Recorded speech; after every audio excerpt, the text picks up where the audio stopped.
Hey, Chuck, Zach, and Tony Kirk along with you as we are about 17 and a half minutes away from kickoff. Game number 8 as the Lobos are back home tonight taking on the McKinney North Bulldogs. We'll make sure we get the mascot right this week. Right now, the number 1 ranked team in the state, the Lobos, have a chance to wrap up a playoff spot with a win tonight and get a little bit of a measure of revenge for last season's loss at McKinney. Tony Kirk with me this evening. Yeah, you go back to last year, we were over there, and just one of those games you left with a bad taste in your mouth. You thought you were basically going to take care of business all night long. You just didn't. You just failed to do so, and it was the one time last year left and thought, man, we left one sitting on the table there. No question. 5 turnovers last year, a bunch of penalties, and a McKinney North team that was not in the least bit intimidated by the Lobos, and that's something that you get a measure of last season, and you hope this season that we get to return the favor. Obviously, this is a big ball game for McKinney North, maybe even more so than for Longview. They come in with a 6-1 record. They are at 3-1 in district. They are just a game behind the Lobos for a crack at that number 1 spot, and they're really kind of fighting for their playoff lives here as well, because this district is pretty competitive in the middle. It's the Lobos with a 4-0 record. Lancaster, McKinney North are 3-1. Forney and Tyler are 2-2. One of those 4 teams you would expect is going to be on the outside looking in when the playoffs start in a few weeks. Well, McKinney North's overtime victory over Lufkin was a big win for them last week, and I think gave them a leg up in that race for one of those second, third, fourth spots. And I tell you what, looking at some film this week on North, there's a lot to like about this team. And I think the most impressive thing I saw this week, Chuck, was saw some highlights of them against Lancaster. And this young coach had some nice forms, or really just the way he called his plays. We know how fast Lancaster was. And this quarterback, who you're going to see is kind of big and slow, they made it to where he could compete against him. I really was impressed with the sets and the formations they had against Lancaster and how they pulled it off. But they didn't win, but they were competitive. Well, they didn't win, but they got blasted. 74-7 was the score, and so I know people out there listening to them going, what are you talking about, man? They got killed. But they moved the ball. They had some moments against them. And they had 8 turnovers, and that was the killer for them. A 20-0 first quarter game became 46-0 at half, and the wheels just fell off. They couldn't keep up. So you've got that. That's the only blemish on their record. And last week, they're down 17 in the second half. They rally against Lufkin, who a week ago was in this same boat, kind of fighting for their playoff life. And this is a game that goes to 3 overtimes before the Bulldogs pulled out a 53-51 win. They got that important victory they had to have. Now they come in here to Longview with a chance to try to knock off the number 1 team in the state. And the Lobos are coming off a win last week over in Mesquite. They beat the Stallions 42-19 from North Mesquite to keep the machine just rolling along. They did it without Taylor Tatum. They did it without Elijah Johnson, and they didn't miss a beat because Kelvin Washington stepped up and just had a magnificent game. 4 touchdowns, had 1 called back on a kick return that would have been a 5th touchdown, and they did not seem at all to miss the big 2 running backs, who are both back in the starting lineup tonight. Which you feel good about because, as you said, this North team, 6-1, they're kind of no telling where they end up. They could end up second, third, fourth, third or fourth. And Lancaster's obviously better. Right, and they have the tiebreak, right. And they've got the tiebreaker over. But they could end up in that third or fourth slot. And I reminded people a year ago, this McKinney team comes from Collin County, which is a stronghold of great suburban football. East Texas prides itself on being, the home of great speed and athleticism. Well, McKinney is right down the street from Allen, who got blown out last night on a rare occasion by Denton.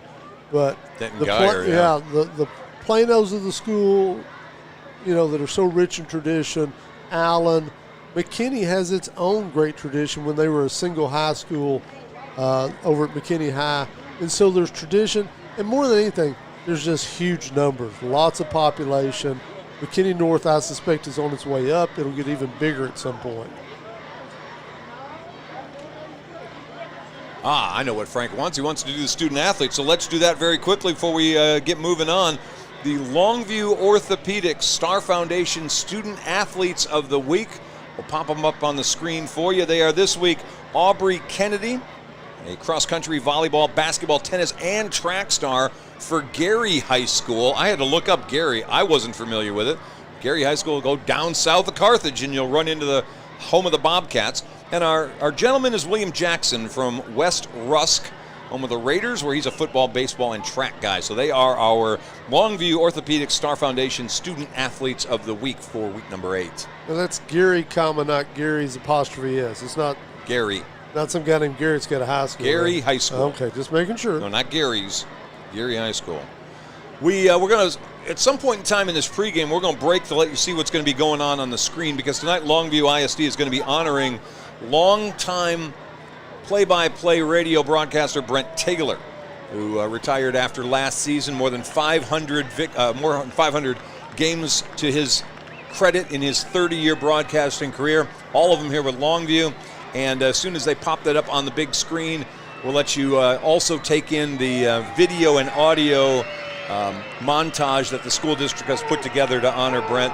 Of course, Brian Houston is the play-by-play guy for them this year, but Brent put a lot of years in, including calling that 2018 state championship here in Longview. As here come the Lobos.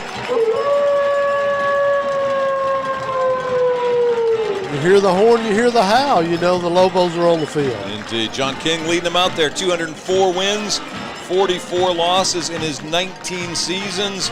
He's looking for number 205 tonight. The air keeps getting more and more rarefied with each win you pick up along the way. He is looking today to catch the combination of Joey Florence, who had 2 titles over at Denton Ryan, Red Frazier, who had 31 years at Comanche and Andrews and Wink, and Jack Murphy from down the road at Gladewater, 29 years at Gladewater as the head coach there. Named the stadium after Murphy, didn't it? Sure did. So that's who you're trying to catch tonight if you're John King, but certainly you don't care about that so much. You care about the business on the field tonight, and in the pregame got a pretty good taste of the fact that they're looking again to get better, cleaning up mistakes. They played pretty well last week, but had a lot of short field opportunities, got stopped on a 4th and 1. They left a lot of points on the field last Friday night. Didn't have a great passing day last week. Jordan Allen was 4 of 11 for 150 yards, but they hit big play receptions. Jalen Hale had a touchdown, a long touchdown. Of course, Kelvin Washington had a 65-yard touchdown reception. They got big plays last week to kind of make up for the lack of having their big star running backs. And what I liked last week with Jordan Allen, he had a really bad first half. He didn't have any luck, any success at all in the first half. But they came back in the second half determined to get him going. And I think all 4 of his completions last week were in the second half. They were, yep. And gave him an opportunity, did some play calling. The beauty of having a big lead is you can do some experimentation. You can do some things designed to get a player or a position some work. That's what they did in the second half with the quarterback. Well, the story last week was the defensive front 7. They had 10 sacks in the game last week. Billy Smith had 3. Zarius Shepard had a couple. But there were 5 or 6 guys getting sacks last week, 17 tackles for losses. The defense was outstanding. Willie Nelson with another interception. Tadarian Boone had a fumble recovery in effect that he took back for a touchdown, ripping the ball out of a running back's hand and going for a score. The defense showed up, and they're going to have to tonight, especially the run defense. The guy you're going to see is number 26. He is Jaden Walker, and he is the leading rusher in this district, and it's really not even close. He's got a little better than 1,500 yards rushing this season. He's averaging 29 carries, 212 yards, and 7.5 yards a carry. He has games that include 36 and 37 carries and 2 games over 320 yards rushing this year. He's the real deal. He's a littler guy. He's only about 5'8", 5'9", about 180 pounds, but he can fly. John King said in the pregame he is patient. He doesn't rush things, and that makes him a dangerous combination of a guy with speed and a guy with some patience and vision, and he's low to the ground and hard to get down. We've also got a big receiver, number 11, Corbin Hendricks, that is a playmaker. And every week when I watch some film on future opponents, I think, who's out there that can compete with the team speed of Longview, particularly with the Longview defense? He's one of those guys that kind of jump off the screen and says, this is the guy that Longview has to be concerned about. Head coach at McKinney is Kendall Brewer. This is his first head coaching gig. Joined this program back in 2015. He's kind of hung around. He's been the track coach. He's been the powerlifting coach. He has worked with the football program over his 7 years there. And after Mike Fetchie decided to move up to the athletic director spot after last season, they just went downhill and said, hey, what do you think, Coach Brewer? You ready to be a head guy? He's a head guy now. He's got a 6-1 record, and why not? He's had a pretty good first start of the year and could pull off his biggest signature win in this first season. Certainly. With a win over the top-ranked Lobos tonight. Well, when you look at the hire, it came late. It was in the summer months. It was already June when they decided, when the previous coach said, I'm going upstairs to administrative position. And so it really isn't the time of year to go shopping for a coach. They felt like they had a guy on staff that could do the job, and so they got a young guy. And as I said, he looked very innovative against Lancaster. As you pointed out, didn't have a lot of point success, but he tried to do some things to offset the speed. That's what we expect to see from him tonight.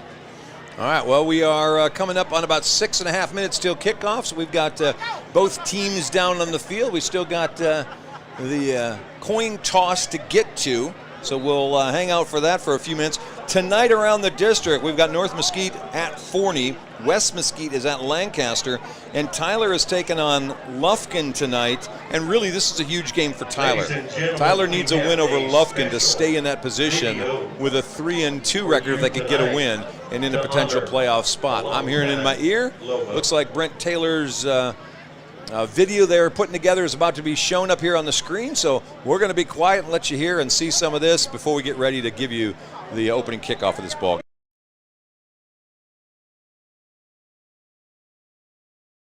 We've got 29 seconds to go.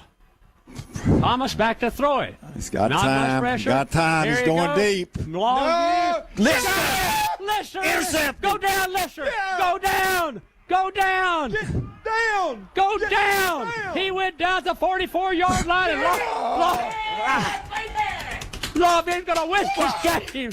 Loveview's going to win the game. Oh, my goodness. What a game. 14 seconds left, and Loveview's going to take a knee, and they're going to the 5th round. Wow, what a game. It's amazing. They're going for the win from the spread. Wide receivers to the far side. Waco's going to sell out on the run, I can guarantee it. Aaron Johnson, did he go? Yes, he did! Yes, he did! Yes, he did! Yes, he did! Yes, he did! He stuck it out, and he got that 2-point conversion, and Longview's won 43-42 in a brilliant game for Aaron Johnson at Texas Stadium. Holy cow, he stuck the ball over the end line. 43-42, Longview wins in overtime. What a play by Aaron Johnson, and Coach King went for the win and got it. 1st and 10 at the 47-yard line. They run McGrew on the sweep play. He turns up. Fumble! Longview got it! Yes! Longview recovered the football! They got the football! Michael Martin. It was Michael Martin who recovered it. And we've got 3:40 to go in the game, and Longview's got the lead in the ball. King's going to run around, slide down to 22. 4 seconds. Brent. That's got it. As Keith Jackson used to say, and in honor of my friend Keith Bishop, well, Nelly, Yes, 81 years this took. yes. Longview has won the state championship. 81 years. 41 for us. Yes, and 41. I've been waiting 41 years for this. 41 years. And they ran it out. Longview has won the state championship. What a comeback and what a game. 35-34.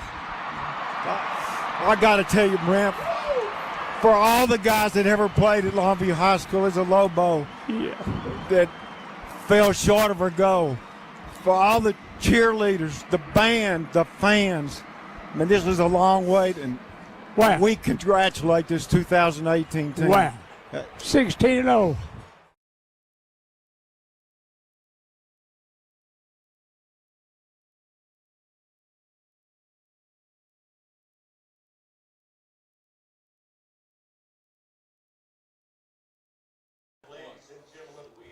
All righty. Welcome back. We get you just in time for it looks like we're about to bring the colors out. And the national anthem, we'll give you the starting lineups and all in just a couple of minutes, but a great tribute to Brent Taylor and his obviously outstanding years being the voice of the Longview Lobos. We were fortunate enough to work with a guy named Al Hanna, did 50 years for Texarkana, Texas High. It's amazing when you see the streak these guys can put together 4 or 5 decades. You're not kidding. All right. Colors are about to be walked out here and presented, so we'll be quiet while they do that. And now the Lobo Band will play our national anthem.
Tonight's members of the Longview High School JROTC Color Guard are Cadet Command Sergeant Major Jasu. All righty, welcome back. I guess you've been here. We're coming back.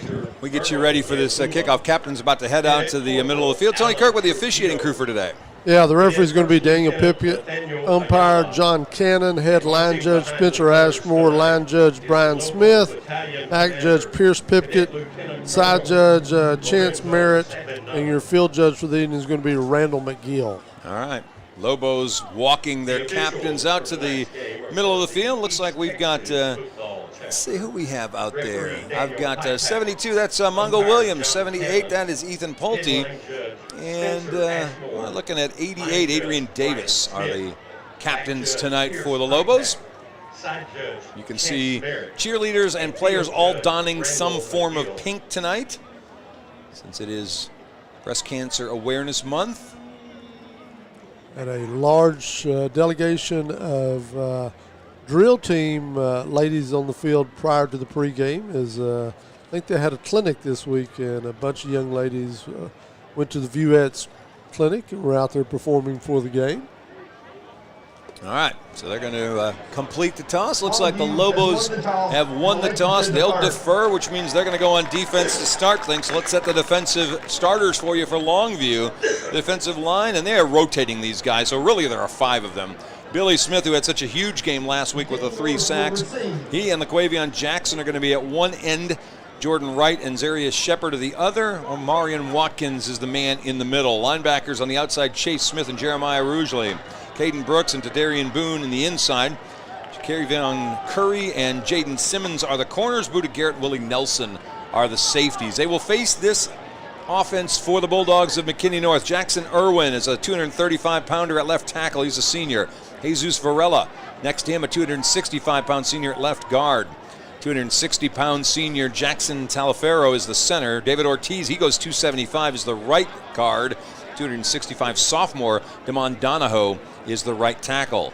The tight end is Nate Markowitz. He's a 250-pounder, so he's just really another offensive lineman. The receivers are Corbin Hendricks. He's number 11. 12 is Kyler Moore.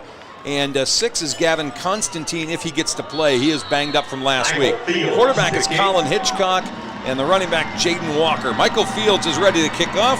We're ready to roll, and here's the opening kick as Fields bangs this one down inside the 10-yard line. Ball bobbled left behind, and the Lobos get to the return man up at around the 22-yard line, where it'll be first down and 10 for McKinney North. On that return, by the way, was Keithon Davis. On the return. Yeah, Davis mishandling. You get very nervous when that occurs. Sometimes you get guys get out of their lanes. You get a disruption like that. It throws the timing of kick coverage off.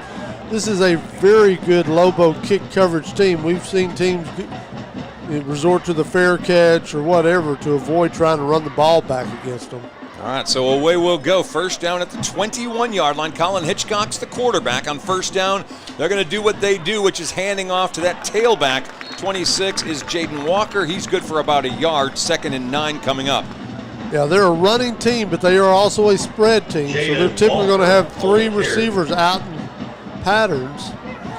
Hitchcock, by the way, has completed 56% of his passes, 1,200 yards, 9 touchdowns, 4 interceptions. 2nd and 9, another handoff up the middle. Lobo defense getting pushed back a little bit by that big offensive line. Ball's going to be moved out to about the 27-yard line, where it'll bring up 3rd down and about 4. Yeah, you talk about Markowitz, the tight end. They had him in an H-back spot that time, almost like an offset eye. You can see already we got a little motion. McKinney North's wanting to go no huddle and hurry up, and it cost them just now. They're trying to keep the Lobos from rotating players in, and that false start just allowed Amarian Watkins and Zarius Shepard to get back in this game. Yeah, remind people, if the offense substitutes, then the defense allowed an opportunity to substitute. If you keep your offensive personnel the same, you don't get that opportunity to sub. You got to do it and worry about them snapping the ball. All right, so they push him back 5 yards. It becomes 3rd down and close to 9. Back to pass, Hitchcock, he's in a little trouble. He pulls it down, he's got space, and he's going to get a first down as he gets bumped out of bounds at the 32-yard line. He's a rambler, big guy. He's got a long stride. When he finally gets those long legs going, he's got a little bit of speed, but to get going takes something. Play action that time gave him some time, but he got happy feet pretty quick and took off, and results in a first down for him. Yeah, they needed 9, he got 10. First down for the Bulldogs at the Lobos' 32-yard line. We're on a little play action this time, pass out into the flat. That's going to be caught and knocked out of bounds at about the 37, maybe the 38-yard line, as he went to his backup receiver, Cam Powell. That's number 3. He's a 6'3", 190-pound sophomore. Yeah, got him in space off the play action. So it brings up 2nd down and 6. Hitchcock back again to pass, and again will complete one sideline on the far side of the field, and that's another first down as they hit Walker out of the backfield for the first. Yeah, and this formation they're using, we talked about this in the pregame with that H-back tight end, is basically give them that extra offensive lineman. So again, they are moving quickly. They'll go back to the ground this time. Walker just trying to fight his way for a little bit of yards, getting about the 49-yard line. So short gain. Actually, let's see, that is not Walker. That is their backup tailback. That's Jalik Andrews, I believe, who had that carry. Yeah, their numbers are a little hard to pick up. Making the stop for the Lobo. So on 2nd down, Hitchcock back to pass. He's got time again, flushes to the right, and again is going to run away from defenders, sticks that ball out at the end, but stepped out of bounds a yard shy of the first down. Yeah, almost identical to the way they picked up the previous first down. That time, as you described, he kind of just wanted to wave that ball at it, not get the contact. So now they've got a 3rd and 1. Boy, they are hurrying again, trying to keep the Lobos off balance here. 3rd down and 1 at the 45-yard line. Longview side of the field now. And that time they hurried to the line, but still took time to get the play in. Into the ground. Nope, play action pass. They got a man open, caught again. That's a first down. up across the 40-yard line. That is Gavin Constantine on the catch, and it's a first down again. Yeah, we talked about Corbin Hendricks. He's not been on the field during this drive. They're going a little differently. He's finally out there on the far side now. So it's a first down, 37-yard line. Fake the handoff again. They're going to go deep, single coverage, and a man's open and caught.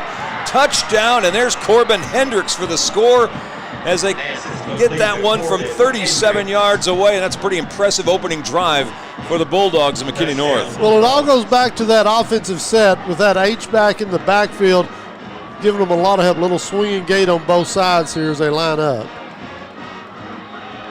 They were unstopped on that drive. Here comes their place kicker in for the point after try. That is Trevor Dutton. Their holder is a quarterback, so keep an eye on him, Colin Hitchcock.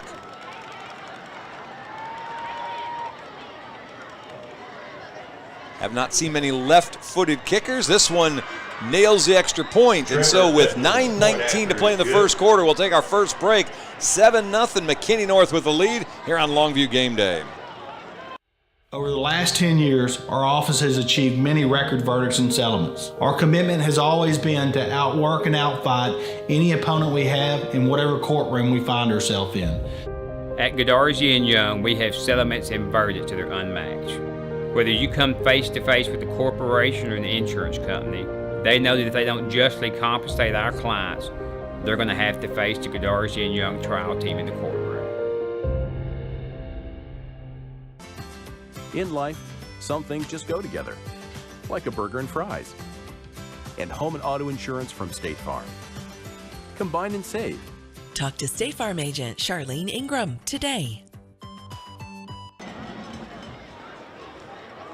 All right, welcome back. Well, that was a unexpected first drive. 9 plays, 79 yards for the touchdown. And now Trevor Dutton's going to kick off. 7-0, kind of similar to what Lancaster did to the Lobos here at Longview. Got out quick, went no huddle, tried to speed up the game, and it took the Lobos a minute to kind of figure it out. Short kick that's going to hook its way out of bounds at the 21-yard line, and so Longview's going to get the ball in nice field position. A little pushing going on at the end of that play, but no harm, no foul. Well, let's take a minute and go back to the touchdown. Really impressive play call. It's 3rd and 1. Everybody on the defense is thinking, oh, they've got this running game. They're going to come up here, try to pick up this 3rd down on 3rd and 1. Instead, they realized they had an extra down. They were in 4-down territory. Why not take a shot deep? They run the play action. They get the single coverage on the far side. It results in a wide open receiver, and he just hit him in stride. All right, here come the Lobos now. Jax Norman, Mongo Williams, Tavion Morgan, Jacoby Watts, Martin Guerrero, they're the offensive line. Angel Ramos, the tight end. DK Reese, Jalen Hale, they're the receivers. Jordan Allen's at quarterback, and on first down, he's going to roll a little bit to his right and looks deep. Underthrows it. Hale's got to come back, makes the catch, and goes down at the 31-yard line for a big gain on the first play for the Lobos, a 40-yard pickup. That time Allen was under a little bit of duress, didn't really get his feet set like he would have liked. He could hear the defense coming on his backside, and so he had to rush his throw a little bit. Underthrown ball, not a problem. You got one of the top receivers in the country. He comes back and makes you look good. Hale picks up 40. That is his 24th catch of the year. He's at about 572 yards receiving. We'll go back to the air again. That one a little wide for Hale. It'll be 2nd down and 10. Running backs, by the way, for Longview, Taylor Tatum, who's coming back in there, number 2, along with Elijah Johnson, number 15. Ramos checking out of the game for the Lobos. If you wonder why do you open a series after a big first down like that with a pass, you got the 4 downs to play with. Try and see if you can get Hale out there one-on-one if he can make a move and take it to the house. Taylor Tatum back in the eye behind Elijah Johnson. 2nd down 10. He gets the handoff and gets hit. Will fall forward to about the 26-yard line for a gain of 4. Here's a defense for the Bulldogs. Diego White is 17. Justin Zeb is number 55. They're the defensive ends. Jeffrey Dennis is the nose tackle. Their linebackers are Grayson Rogers and Andrew McGee, Peyton Jester and Zion Carter. The secondary is David Walker and Keithon Davis at corner. Patrick McCauley and Sean Kessner are the safeties. Deep eye formation. So on third down, rolling out is Allen. He's going to go deep towards the corner of the end zone, but Hale can't keep a foot in bounds. It's out of bounds and incomplete, and it brings up fourth down. Gave him the 2-receiver option that time. He had a receiver underneath. He decided to go for the home run with Hale. Hale had his man beat, just led him about a half a yard too soon. Hale could not get the 1 foot down, and so now it's 4th and 5. Don't know if they got a little greedy there. It looked like Elijah Johnson was open. He was. A little shorter, more first down-ish, but Jordan Allen went for the big hit, the home run, and as a result, it's going to bring up a fourth down. They got to get to the 21-yard line, so they got 4th and 5. Freddie Hawkins in the game. He's to the right. To the ground, they'll go to Tatum, and Tatum just going to power his way by sheer force and will to the 19-yard line for a first down. 2 strong runs by Tatum in that first down sequence. It started on second down when he didn't succumb to the initial contact, took a 2-yard gain, made it a 5-yard gain. That time he powered his way to the first down yardage. Really 2 strong runs by a guy that had the week off last week, and he's going to take a breather. Tatum comes in, 88 carries, 752 yards, and 15 touchdowns. He'll head out of the game. By the way, the man in motion, Jamerson Derensburg. Allen back to pass. Little tunnel screen, that's Hale. Makes a move, makes another one, jumps a defender, and gets to the end zone. Well, we talked about it on the previous first down. They tried to get Hale in space. That's why you try to get him in space. You try to get him to where he can make a play where there's yards after the catch, and that time did an outstanding job. Excellent blocking over there on the far side, and he's in the end zone, and now they have a chance to tie it up early. 7th reception for a touchdown for Hale on this season. That is Jordan Allen's 14th touchdown of the year. Andrew Tutt's going to kneel down to hold. Michael Fields comes on for the game-tying point after attempt. It's on the way. It's good. We're tied at 7. Let's take a break. 7:22 to play in the first quarter. We're all knotted up here at Lobo. You're watching us on Longview Game Day.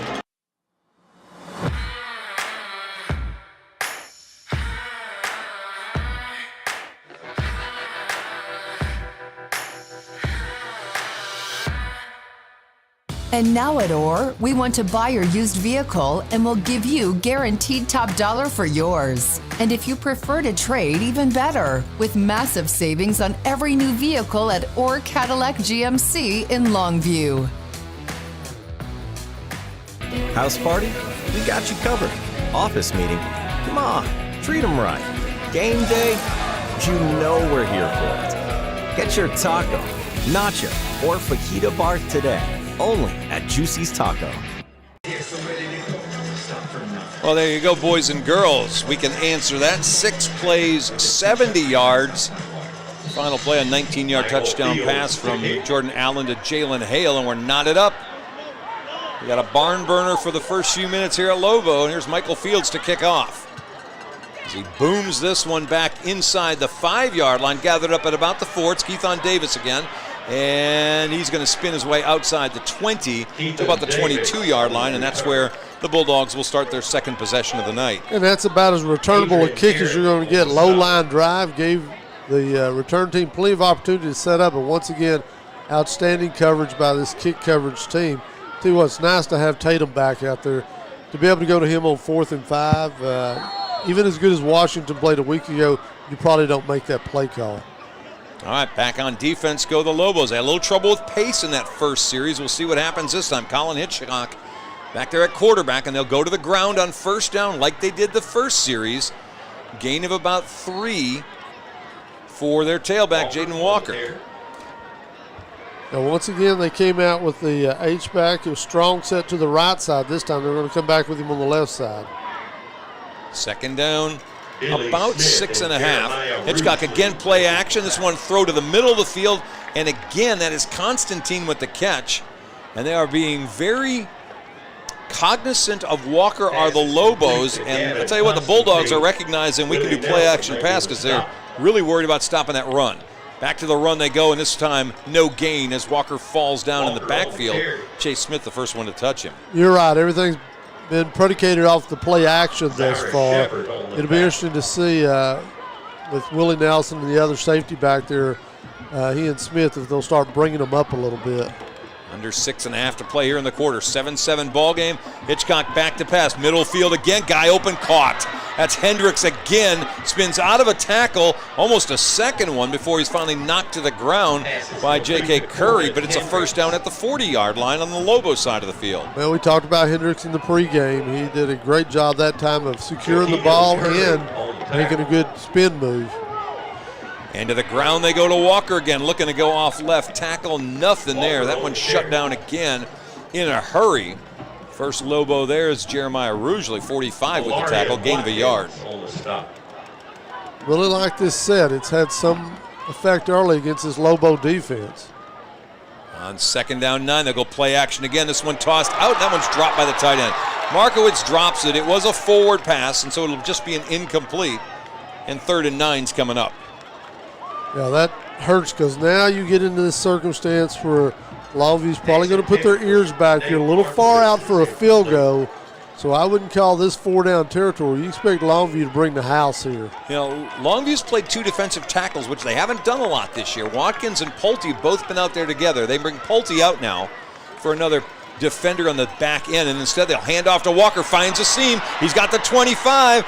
Fights off a defender, ball pops out, ball's loose, Lobos can't control it, now they do, as Sublett falls on it, going into the end zone. They'll say he's down at the 1-yard line, but the Lobos will take the ball back. Yeah, that's crazy. I really thought that ball made its way all the way into the end zone. We'll watch the replay here, but he never fell on it. He kept trying to get the handle on it.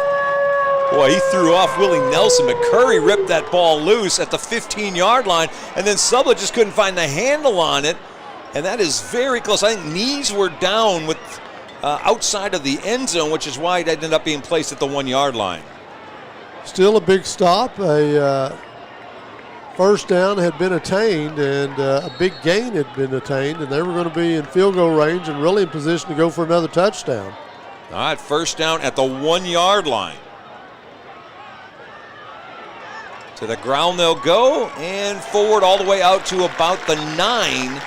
Gain of 8 yards on that first carry as Taylor Tatum picks up 8. I mentioned it's nice to have number 2 back. You did mention that, You're on the yes. 1-yard line. You put that eye back almost to the back line, but once he gets that head of steam up, it's hard to contain him. I think John King's probably happy that number 2 is out there as well. Gain of 8, 2nd down and 2. Of course, his whole offensive coaching staff led by Chris Valerie. We've got Oscar Wilson, who coaches up the running back, so he's certainly glad to see his man out there. And there's a gain up to the 15-yard line, make it the 16-yard line as Elijah Johnson gets his first carry of the afternoon. Had the double back set in the gun. That time used Tatum as more of a misdirection there. They were using him to draw the attention of the defense. Johnson, a quite capable runner himself, goes and gets the first. By the way, John Ritt, Chad Hancock, Spencer Borens, David Ashley, rest of the offensive coaching staff. Jordan Allen back to pass on first down. He's got Hale for 9. They'll call him down at the 25-yard line where 2nd and 1 is coming up. Yeah, almost since after last week's bad start in the passing game, they've made an effort this week to get Allen going. Give him some short looks, let him make some completions, and maybe that will result in some big plays later on. He's 3 of 5 so far in this first quarter as we're under the 4-minute mark. 3:55 left to play in the quarter. 7-7 ball game. 2nd down and 1 at the 25. 1 back. And nope, Jordan Allen keeping it himself as he faked it to Elijah Johnson. Gets the first down to the 28-yard line, and they'll move the chains. Simple little zone read play. He read the defensive end, just pulled the football out, went and picked up the first. So Lobo's trying to get the thing away from the end zone. They've moved it out so far about 28 yards. They've got 2nd down and 1 coming up. Johnson and Tatum in the backfield. Hale's going to split up near side. Reese far side of the field. To the ground to Tatum. He'll have a first down. Runs over and drags a defender with him up to about the 38-yard line. Keithon Davis got him a little ride on the leg of Taylor Tatum, good for 9 yards and a first down. Tatum just loves to finish a run. He just does a great job. He rarely goes down with the first hit. That time he even had a kid hanging onto his leg, but he wanted to continue to finish that thing. That's how you end up with 2nd and 1, which is a great OC down. Coordinators love 2nd and 1. And here it is. Hand off to Tatum again, sweeping, and he's going to be dropped in the backfield this time. And that's why you love 2nd and 1, because even if your play doesn't work, you got 3rd and 1. You're okay. You got another chance at it. Actually lost about a half yard, so it'll be almost 2 yards here on 3rd down, but very much within their range to be able to pick up, and they're going to bring an extra fullback or tight end in as number 44, Angel Ramos, comes in. So it's going to bring up 3rd down, about 2. They got to get to the 39-yard line for this 1st down. Tight formation. Ramos will play the tight end with Johnson at the fullback. 2 minutes left in this quarter. And again to Tatum they'll go. Tatum picking his way, trying to get to the 40. Busts this one outside, 45, 50, 45 and out of bounds. They'll say knee went down at the 41-yard line. 1st down Lobos on the Bulldogs side of the field. Yeah, Tatum does one of those things that makes coaches old quickly. He had the first and then saw the opportunity to bounce it out. And when he did, he probably took a step back behind the line to gain, but he has the type of explosion that 9 out of 10 times he's going to beat that defender on the end. He'll pick up 22 on that carry. 1st down, 41-yard line. Allen back to pass, looking deep middle, he's got a man, caught by Hale. Fingertip grab at the goal line, and the Lobos get a score from 41 yards away with 1:46 to play in the quarter. Jordan Hale with his 2nd touchdown of the afternoon. I talked about why you want to get your quarterback going early with some short passes, some success. That's why that time Jordan Allen, we talk about it every week, when he can get his feet set and he can really get this arm and upper body going forward with his feet set, he can make that pass. For a moment there, it looked like it might be slightly overthrown, but when you've got Hale out there, he goes and gets it. Kick by Fields, good. 14-7 the score. 1:46 left to play in this 1st quarter. We'll take the break. We're coming right back to Longview Game Day. Howdy, East Texas. Neil McCoy here for Patterson Nissan in Longview, home of the free lifetime warranty. Shopping for a pre-owned vehicle has never been easier. Just head over to PattersonCars.com and you'll find over 1,400 quality pre-owned cars, trucks, and SUVs, many certified pre-owned and backed by the Patterson Lifetime Warranty. And you can buy with confidence because each one has to pass a 167-point inspection before it's listed for sale. Log on and find your new-to-you pre-owned car, truck, or SUV at PattersonCars.com.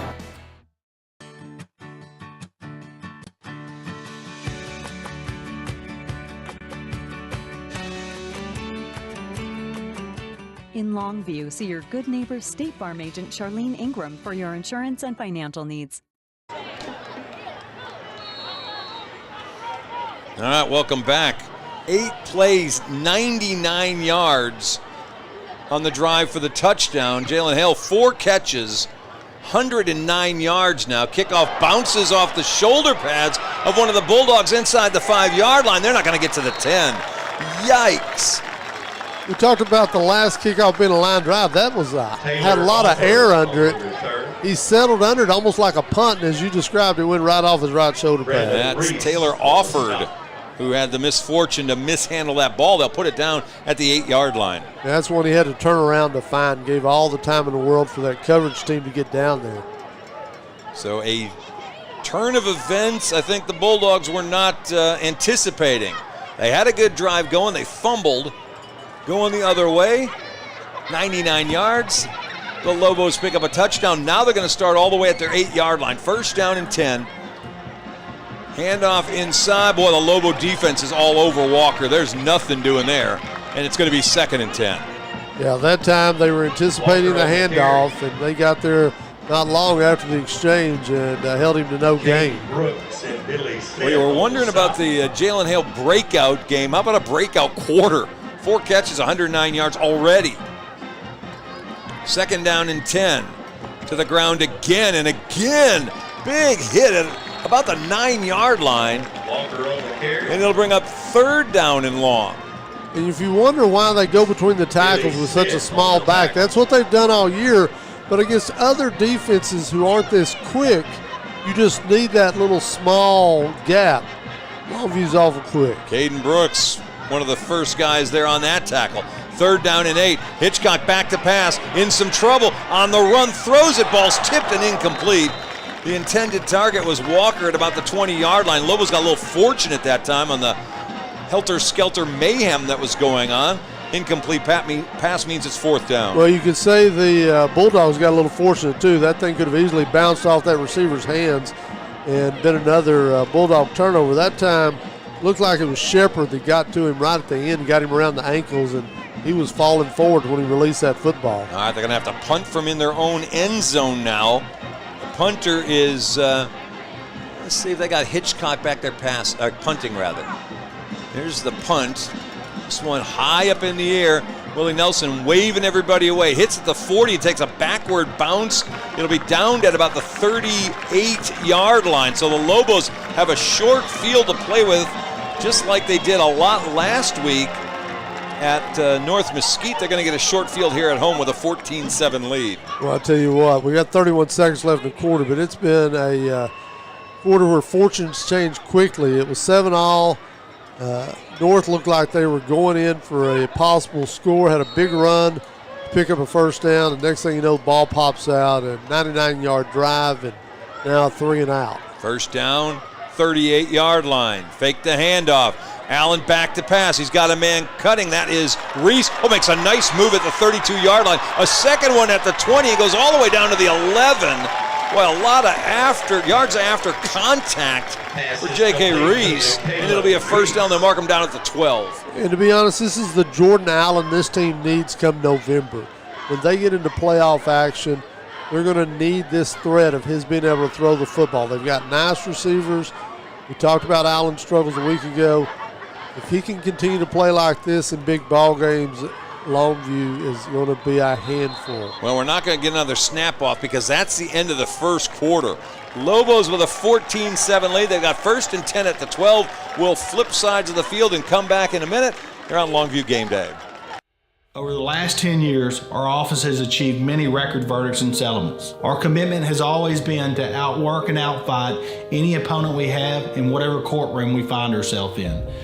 At Godarzi and Young, we have settlements and verdicts that are unmatched.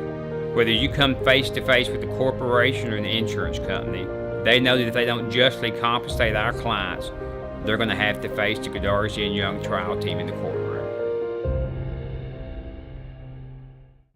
House party? We got you covered. Office meeting? Come on, treat them right. Game day? You know we're here for it. Get your taco, nacho, or fajita bar today, only at Juicy's Taco. Football would like to recognize Mr. Ralph Bailey. Mr. Bailey bought his. All righty, welcome back. Well, what a quarter. Lobos 8 first downs, 195 yards of offense. Jordan Allen 5 of 7 throwing the football. That's not bad. The other side, McKinney North had 6 first downs. They had 148 yards of offense. Their quarterback Hitchcock was 6 of 8 for 97 yards. So an offensive fireworks show in the first quarter. Lobo's trying to add some more to it as we flip sides. First down at the 12-yard line. Top-ranked Lobos. First down, we're going to hand it off. Sweeping near side. There is not a defender in the neighborhood as Taylor Tatum actually let off the gas at about the 5-yard line, just jogged in. 12-yard touchdown run. Lobos are up by a couple of scores. Well, we've seen them do that quite a bit this year. We saw it against Legacy early. They start him out over there on that right side, let him kind of sweep underneath, and it was just basically a prance into the end zone. All right, well, 20-7 the score now. Michael Fields on for the point after try. 11:52 to play in the half. And like you say, other than that first drive, the Lobos have looked impressive. Point after good, 21-7. Yeah, that was a great drive, and now you can begin to do other things you want to experiment with. I really think they came out here in the first half. I don't know if it's something they saw in the North defense or they just said, we're going to get our quarterback going tonight.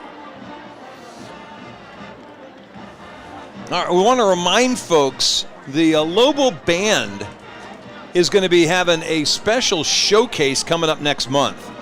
It is Honor America. We've been doing this more than 30 years here in Longview. Saturday, November the 5th, Lobo Stadium. The Big Green Marching Machine, the Longview Middle School bands, the Vuettes, the Longview High School ROTC, all are going to be performing. $5 for admission. Gates are going to open at 6. Performance starts at 7. I said $5. Honor America recognizes first responders. They don't pay to come in, nor do veterans, nor do active military. This is all for you on Saturday, November the 5th. Evening will end with a fireworks display. They're going to have Kona Ice. If you're interested for more info, call Latonya White over at lobobandboosters.com. At gmail.com, rather. lobobandboosters@gmail.com. Latoya will take care of you and get you set up if you need tickets or you need maybe to even sponsor some stuff for the program. They'll be able to take care of you as well. So we invite you out on November the 5th for Honor America 2022. We're going to start the drive this time on the 25, it looks like. I think after the mishandled previous kick, they just didn't want to dig themselves a hole. Last drive, 2 plays, 38 yards. Yeah, we saw last week the kick returners early for North Mesquite decide fair catch was the way to go. And after a couple of attempts here, you can see why maybe McKinney North believes the same thing. Hitchcock back to pass, middle of the field, caught, and falling down is Constantine, but that's good enough for a 12-yard gain and a first down. Yeah, I thought for a moment that ball may have been tipped. If it was, Constantine had the whereabouts to go up and find the ball. Colin Hitchcock, they may abandon the run. Back to pass again. This one caught by Powell. He's going to go down immediately at the 41-yard line. Lobo's closed in a hurry as Curry and Buda Garrett over there for the tackle, gain of 4. Well, I don't think they'll abandon the run, but they may decide to start setting it up with the passing game. They're down by 2 scores now. Hitchcock keeping it himself. This is quarterback moving forward all the way, and he's a big guy, not terribly fast. He gets about 1.5 yards, maybe 2 yards to the 43-yard line, where it's going to bring up 3rd down and about 4. They faked a play that time that they like to run, where they have the back get outside and they'll pitch to him occasionally out of this formation, this shotgun.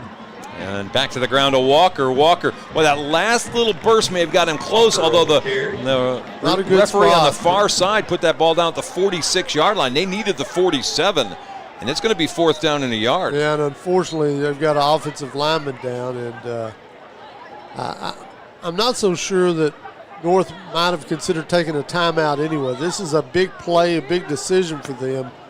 You're on the road. I almost think you have to go for this early. You've come out, you've had a little success earlier, but you dug yourself a hole with the fumble. So now you've got to probably go get this 1st down to try to keep this drive alive. The player that was injured, the sophomore Damon Donahoe, the 265-pound right tackle, he will hobble off, but under his own power, he's good to go.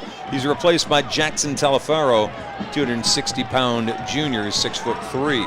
Still in the shotgun, double H-back formation. At 4th and 1 yard, they're going to Walker. Oh boy, got hit. He didn't get there. Lobo defense stood him up and stopped him. And let's see, at the bottom of that pile is 99 rather, Billy Smith, who got there first and put the tackle on, and they'll stop him. In fact, he lost a 1/2 yard back to the 45-yard line, and the Lobos will take over again on the Bulldogs side of the field. They had a very light H-back over here on the near side. A little surprised they came to his side. They had the big tight end over on the other side, Makowitz, but they decided to run behind the lighter kid, and Smith had nothing, or wasn't going to let him do anything with it. All right, 1st down. Allen back to pass. They're going to look home run ball again, and again running by everybody, but not quite able to catch this one was Jalen Hale. That one, Allen let go about 4 yards too far for Hale, and it's going to be 2nd down and 10. Didn't have enough air under it, but if you're this staff, I think at times you just as soon see Allen overthrow the ball. That means the offseason work where he worked on arm strength, that's a better sign. Hale's going to go get some of those. You don't want to underthrow the ball. All right, in comes number 20. That was last week's star, Kelvin Washington, the sophomore. More than 100 yards rushing, had a 65-yard touchdown reception and a kick return that was called back. Second down, pass caught. That's Reese, who again works his way through a couple of tackles and picks up a first down at the 30-yard line. And that's some of that before-mentioned arm strength. Little hook pattern there. As soon as he broke it off, the ball was waiting on him as he turned around.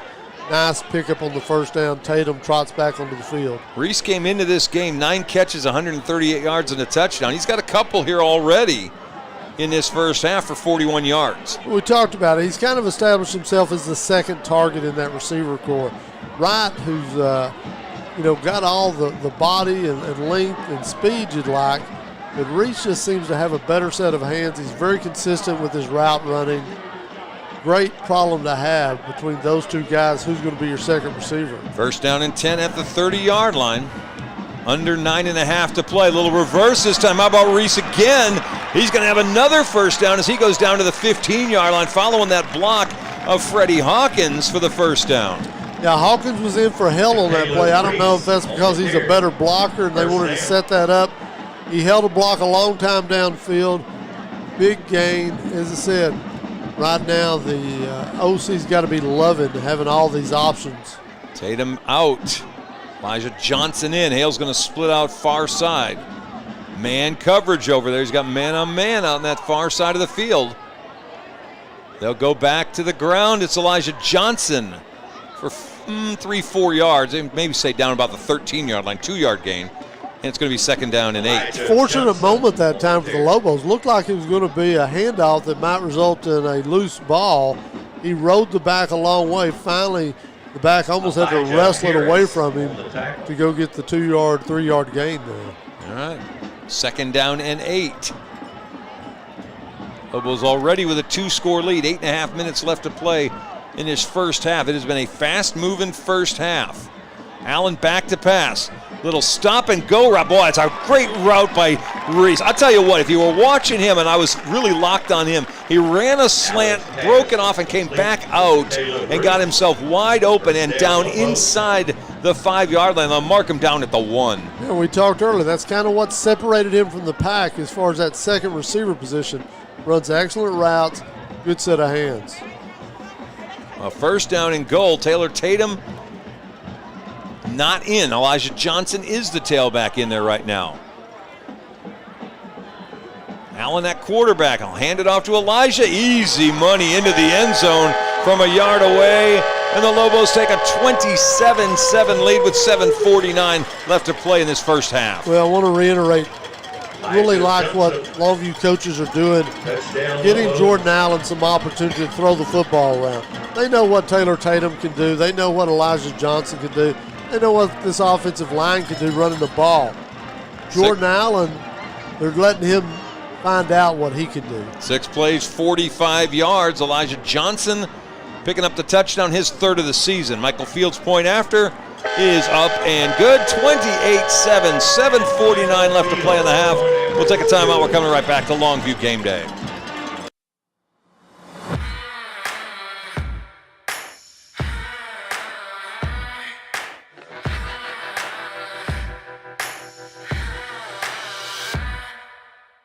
And now at Orr, we want to buy your used vehicle and we'll give you guaranteed top dollar for yours. And if you prefer to trade, even better, with massive savings on every new vehicle at Orr Cadillac GMC in Longview. In life, some things just go together, like a burger and fries. And home and auto insurance from State Farm. Combine and save. Talk to State Farm agent Charlene Ingram today. So whether you're a student athlete or a weekend warrior. Well, 28-7, the top-ranked team in the state, not fooling around here with 7:49 left to play in the half. Here's the kick. This one a line drive knuckleball, grabbed at about the 10-yard line. That's Davis, Keithon Davis, running sideways, 25-yard line, picking his way, and he gets dropped at the 30. There's a late flag that came in. I think maybe a block in the back that ended that play right before Davis got knocked down. I don't know, but an impressive toss of that flag. It came from a long way off and hit the spot there where the action took place. Official looking to make a call. Yeah, they'll call it a hold. Yep. will move them back 10 yards. Yeah, it's unfortunate for North. That was going to give them their best starting field position, but as it results with the penalty, about what they've been used to all night. Yeah, they'll mark them back at the 18-yard line. That's a spot penalty that happened at the 28. So it's going to be first down and 10.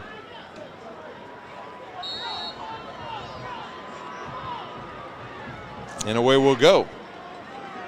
Simmons and Curry on the corners. Nelson and Smith your safeties.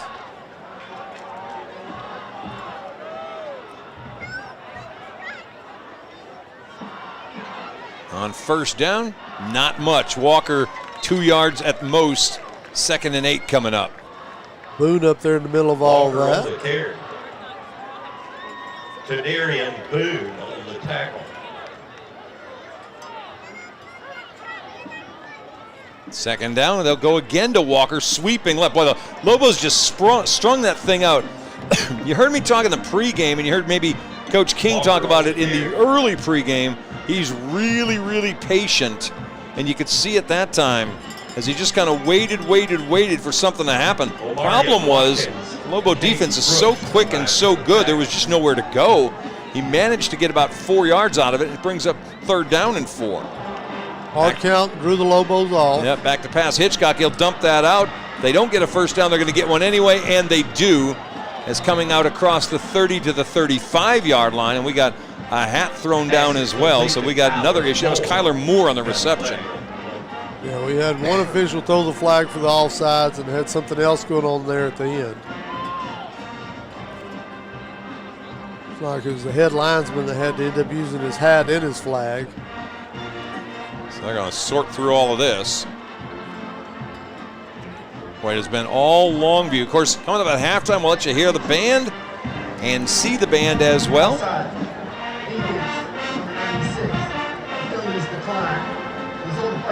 All right, so they only called the offside penalty. Yeah, oh, wait. Oh. All right, so here's what we get. We get live ball, dead ball. Completion out to the 35-yard line, first down, but as the play's over, Corbin Hendricks called for unsportsmanlike conduct or unnecessary roughness. So they'll move it back 15 yards to the 20, and it's going to be first down and 10 there. Not so sure. Well, you get the first down, is why you don't take the 5-yard. But the 5-yard would have given you the first down too, wouldn't it? It would have, but you got the 12 yards, plus you have the penalty at the end of it. So either way, it's back at the 20-yard line following the penalty. First down and 10 for the Bulldogs. Back to Walker, back to the ground, about 3 yards. Second down and 7 coming up. Going to even more of a power formation this series, as at times they've had the 2 H-backs in like they did on the short yardage. Right now they're going back to the single H-back.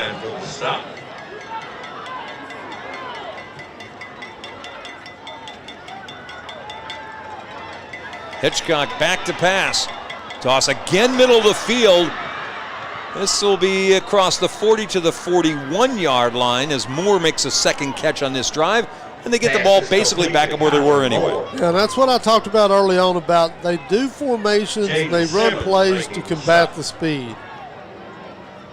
First down, pitch out to Walker going wide. Got stumbled up and then dropped. Trying to see who the first guy was that got in there. I think it was Boone, wasn't it? No, I think it was Sublin. And Nelson gets the credit for the tackle, but it was really Kylan that got there in the way and kind of blew that thing up. Tell you what, that's a play I've watched be very successful for them this year. That's about as well as you can play it. So second down and 13 back at the 38-yard line.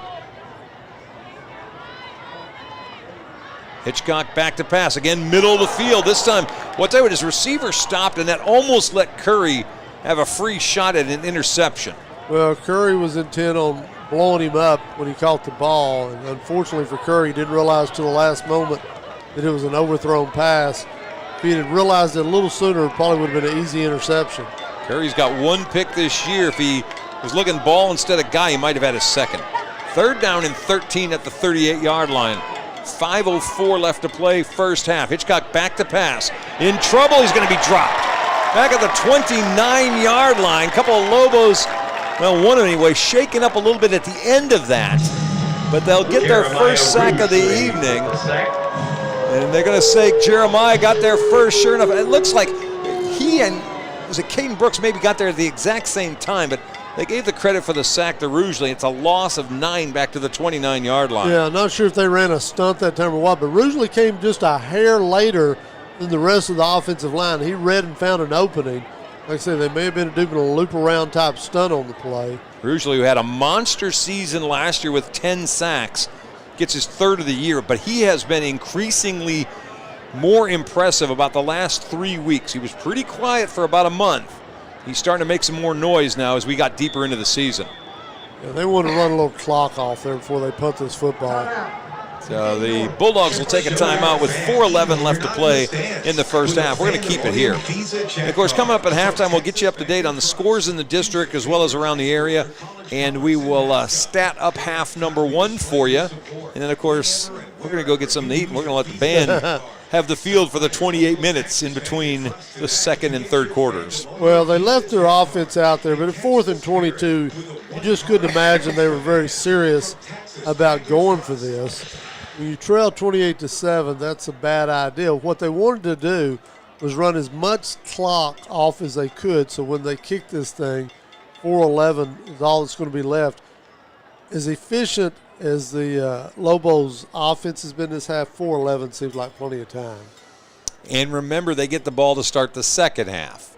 So if you are the staff over on the far side of the field wearing orange and blue, you got to be really worried about the fact that you could see yourself down not 28-7, but potentially 42-7 before you could even see the ball again. All right, they're ready to punt. Willie's back at the 40-yard line. Last punt was a little short. They come after him, but not really hard. This ball off the side of the foot will go out of bounds, and they're going to mark it out at about the 47, 48-yard line. So a 52-yard field for the Lobos to deal with. 4:04 left to play in the first half. As I said, they've been extremely efficient with the football. Looks like we're going to get Ramos back out there with the tight end on this formation, so it may be more of a run-oriented series this time. All right, 4:04 left to mess with. Taylor Tatum comes back out onto the field.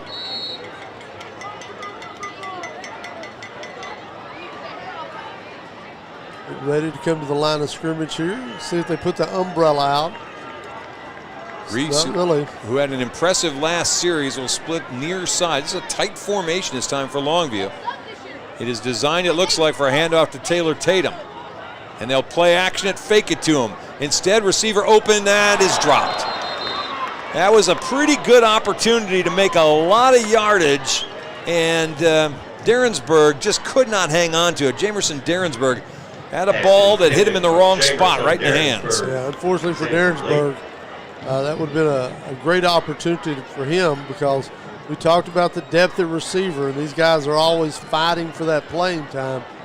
Kind of let one get away, and it may cost him some PT later on. Yeah, Ramos coming out of the game. Hale's going to split out near side.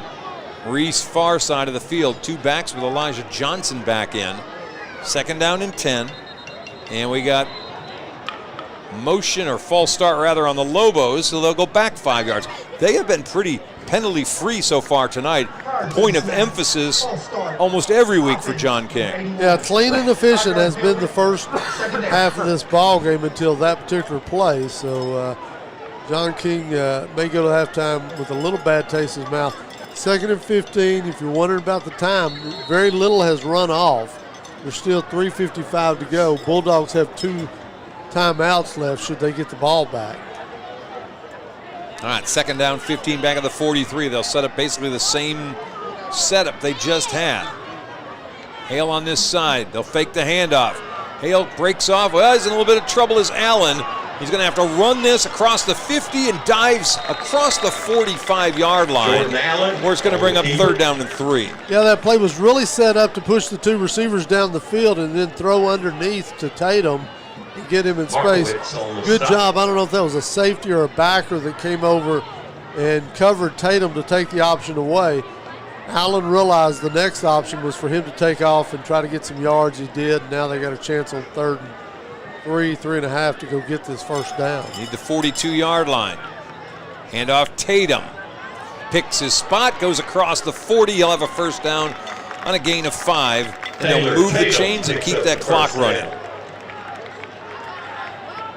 Going to move the chains as you described, and Allen looks to the sidelines to see what the coaches want. Probably want a little time to run off right now. Tell me it doesn't feel like Taylor Tatum's just a safety blanket for the offensive play calling. No matter what you get into, if you got to get 4, 5, 6 yards, Taylor's almost a sure bet. He's in the slot this time around. First down, 39-yard line. Allen back to pass. Got 5 receivers out in the pattern this time. Picks his way, decides to run. Across the 30 and down to the 26-yard line. Gain of 13 more. Moves the chains again, keeps that clock running after they get the chains reset.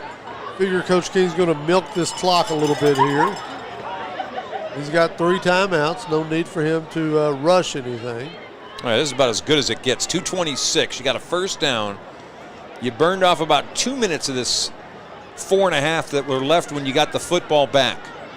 First down, 26-yard line, 28-7 score. Handoff.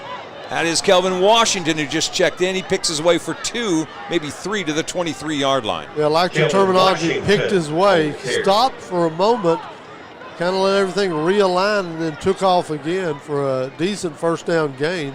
There has been a debit card that was found on the home side.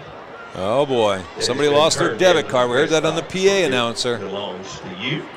If there's a lot of money in the account, that may be mine. Yeah, I thought that was yours. Or maybe not. Oh. May have had a lot of debt on it. That may not be yours. Second down, 7. Allen back to pass. Looking deep. Double coverage, throws it long and incomplete. Yeah, the double coverage had kind of blocked the path of Hale. They didn't let him get in the end zone. Allen threw to the spot. He wasn't throwing to the receiver, and so that one falls harmlessly away with 1:29 left to go. It's going to be third down and about 7. This is field goal range. You might think about getting your kicker an opportunity to try a field goal here. Well, it's also 4 down range, and you got Taylor Tatum, who comes jogging back out there. Ramos is coming out of the game. Third down and 7. Allen 7 of 12, 162 yards and a couple of scores. Tatum 7 carries, 45 yards. He's got 1 touchdown. And Elijah Johnson got the snap count a little wrong, and they're going to go back 5 yards. Let me go back to the field goal proposition. I think there are times that you want to get your kicker an opportunity to try to make a field goal, particularly with a little length on it, with some pressure on you. Here they are right before the half, and while it's 28-7, this ball game is still a little bit in reach for the Bulldogs, so a field goal would come with some pressure on it. I think coaches like to see what their young men can do on an occasion like this. Well, Michael Fields' long on the year is 38. Where they are right now would be a 45-yard kick. So you want to get a little closer. Third down, 13. Allen got time. He'll pull it down again and run, and he's a little hobbled, it looked like, as he comes across the 25 to maybe the 24-yard line. He got a little bit of that back, but now it would set up, it would be about a 41-yard field goal. Looks like they are going to bring Tutt onto the field, which usually means they're going to kick the football. Clock stops as he goes out of bounds with 1:19 left. 39-yard attempt, or no, it's going to be right on about the 40. Yeah, right at the 40, so this would be the long of the year for Michael Fields. Clock stops with 1:19. Tutt the holder. Fields from the left hash got underneath that a little bit, but pushed it wide right. And so with 1:14 to go, McKinney North's going to get the ball one more time before we run out the half. Yeah, let me go back to, if you're sitting there going, why didn't they just go for it, put another 7 up on the board? I think they wanted to check Fields and put some pressure on him. That time it didn't work out as far as the points, but he knows now what he's got to improve upon. You need game time action for kickers. And I think somewhere in there you want to know where's his comfortable range. Yeah. Where's the place where Michael feels comfortable kicking? I think 40 in feels good for him. That was right at 40 and right probably at the edge of his range. All right, so back on offense will go the Bulldogs. They've got 1:14 left to fool with. Hitchcock to the ground. They'll hand the ball to Walker, And I'll tell you what, the Lobo defense has just smothered Jaden Walker tonight. Well, right now I would be expecting them to run this clock out. They may surprise me and try a little play action, but I'll be surprised. Walker, 15 carries, 46 yards. Play action. Hitchcock back to pass. That one's caught by Markowitz, a big tight end. Lowers his shoulder and gets dropped by Willie Nelson right at the first down marker. Willie Nelson, very safe pattern to the tight end. Marching contest here tomorrow. That way you don't take a bigger risk here. You don't want to put the ball in the air with this Lobo defense. They'll just take it away from you and go put it in the end zone. Trash containers. Timeout for the Bulldogs. Yeah, Bulldogs are going to call a time with 40 seconds left. That will be the second timeout they've used this half. We'll stay here with 40 seconds left to play in half number 1. Been pretty efficient for the Lobo offense, and for the defense, they made a nice adjustment after a impressive first drive for the North Bulldogs from McKinney. They've pretty well figured it out. They've run some things occasionally to pick up some first downs, but it's been hard for them to put a drive together. We talked about the second drive where they had the turnover. That was really a turning point for this Lobo defense. Yeah, it really was. This game opened with a Corbin Hendricks 37-yard touchdown on the Bulldogs' first possession. Hale got a 19-yarder on the Longview first possession, tie the game at 7. Then the fumble at the 1-yard line, or recovered at the 1-yard line. Lobos go 99 yards. That results in a Jalen Hale 41-yard touchdown catch, 14-7. Taylor Tatum scores from 12 yards out to make it 12-7. Elijah Johnson with a 1-yard touchdown run to make it 28-7. All right, so first down. Hitchcock to roll to his right. He's got one man going down the field. That's Hendricks. He'll throw in that direction and decides out of bounds is a better bet.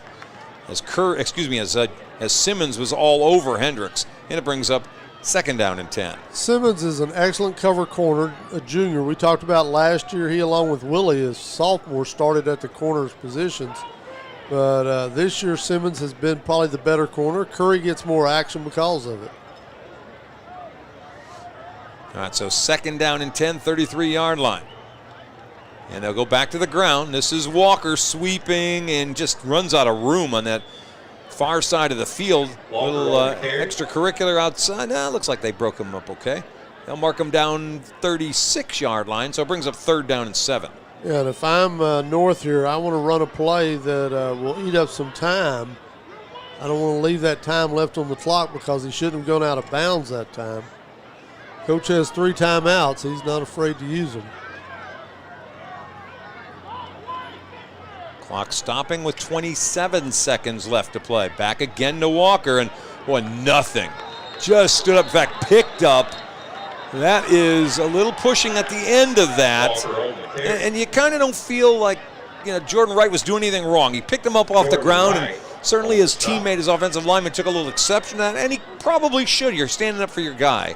But cooler heads separated them, and Longview's going to take a timeout with 19 seconds left. They're basically forcing what's a 4th and 8, and they want to see if they can get maybe one more shot at a score. Well, Longview likes to block kicks. They've got Willie Nelson back there, a very dangerous return man.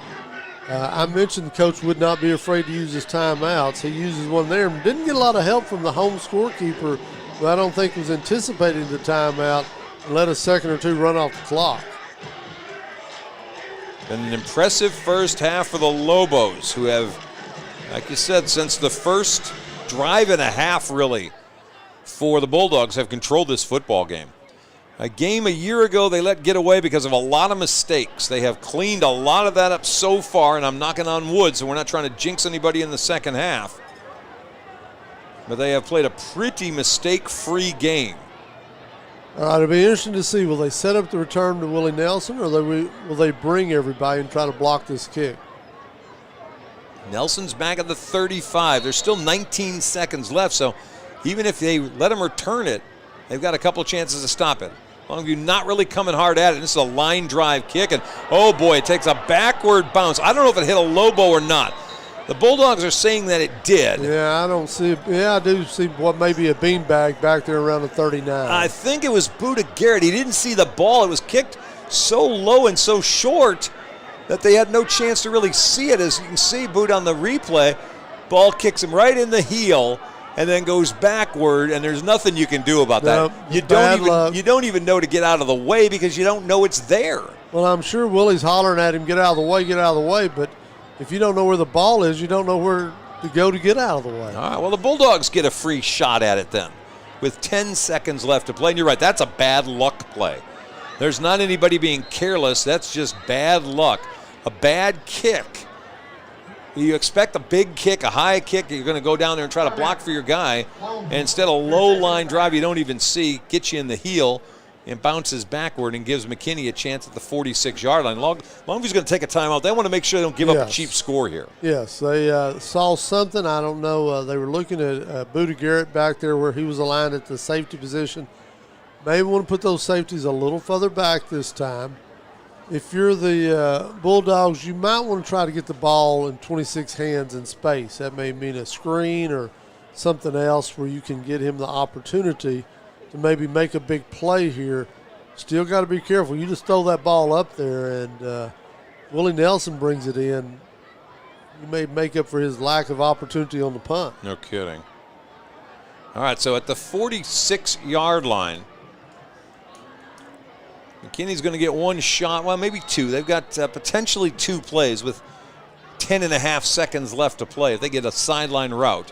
Hitchcock to roll, in trouble, being chased, and is dropped back at the 35. No question about the fact that Jeremiah Rougley got his second sack, but they have a hold down laundry down at the 42 on the Lobo side of the field, and it looks like with 3 seconds left, we're going to add 15 yards potentially and give the Bulldogs another shot. Yeah, Willie and Simmons down there were kind of mugging a receiver. I don't know if they got him for a dead ball foul or if it was during the play.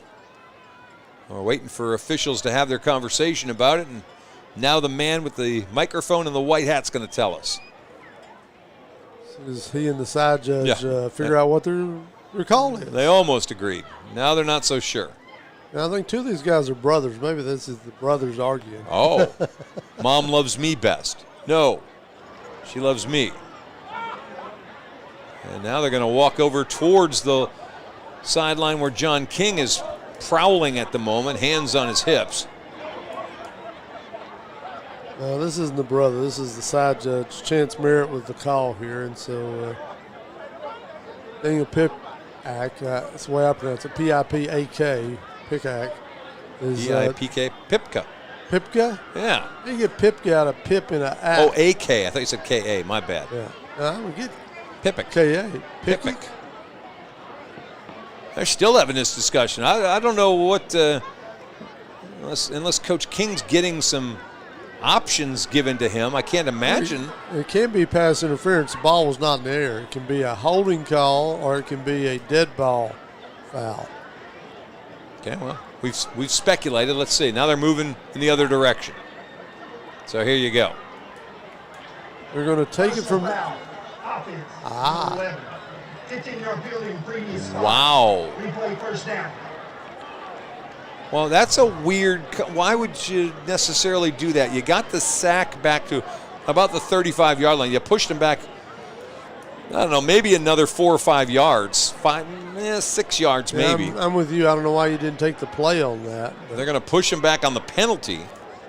So it's going to be first down and 25 with 3 seconds left to play in the half. If it had been a personal foul dead ball penalty, it would have been at the end of the play.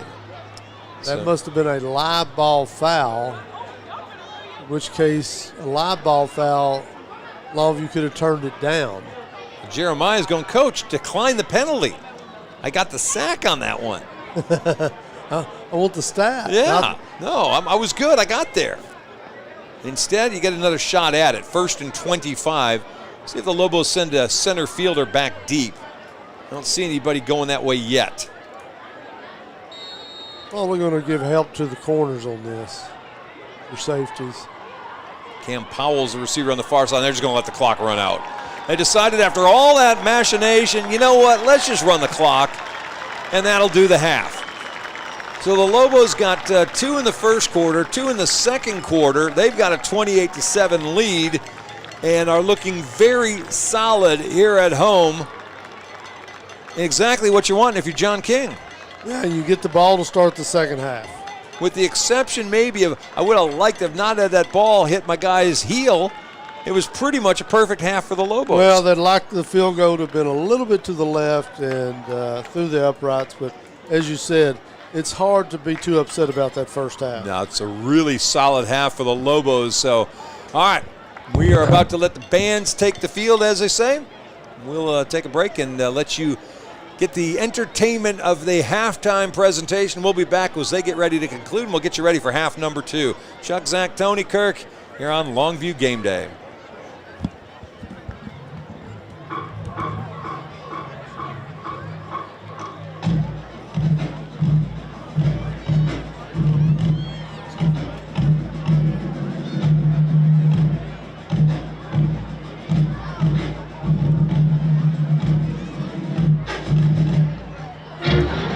Here they come, ladies and gentlemen. Please give a warm welcome to the 21-year-old tradition of McKinney North, the North Stars. The North Stars are led onto the field by Junior Lieutenant Naomi Stein, Senior Lieutenant Marion Berry, Senior Lieutenant Rachel Godwin, Senior Lieutenant Jackie Kelly, First Lieutenant Maya Booker, and your North Stars captain, Sophia Martinez.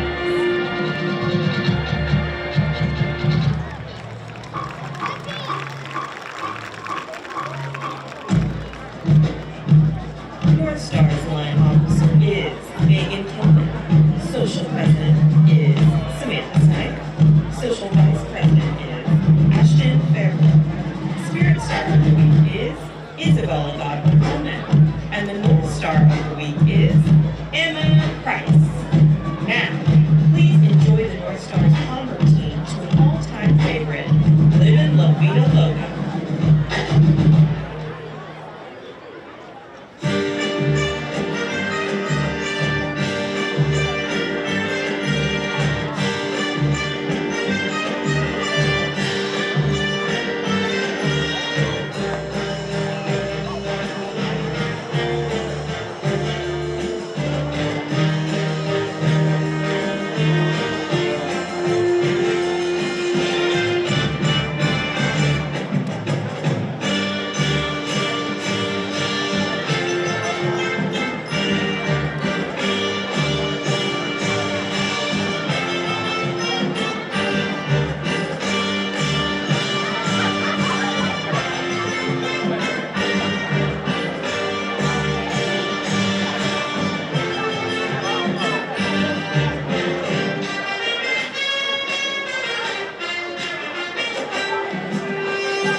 Ladies and gentlemen, the Longview Independent School District is proud to present to the field for 58 years the 2022-2023 LHS US. Officers this year are left to right: Junior Lieutenant Ava Wilcox, Senior Lieutenant Holly Mae Moore, Senior Lieutenant Hannah McCoy, Junior Lieutenant Emily Jarrell, and in the center, your captain, Senior Haley Pittman. The U.S. will now entertain you with their streamer jazz routine tune, I Want You Back.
Diva of the Week is Junior Emily Cavazos.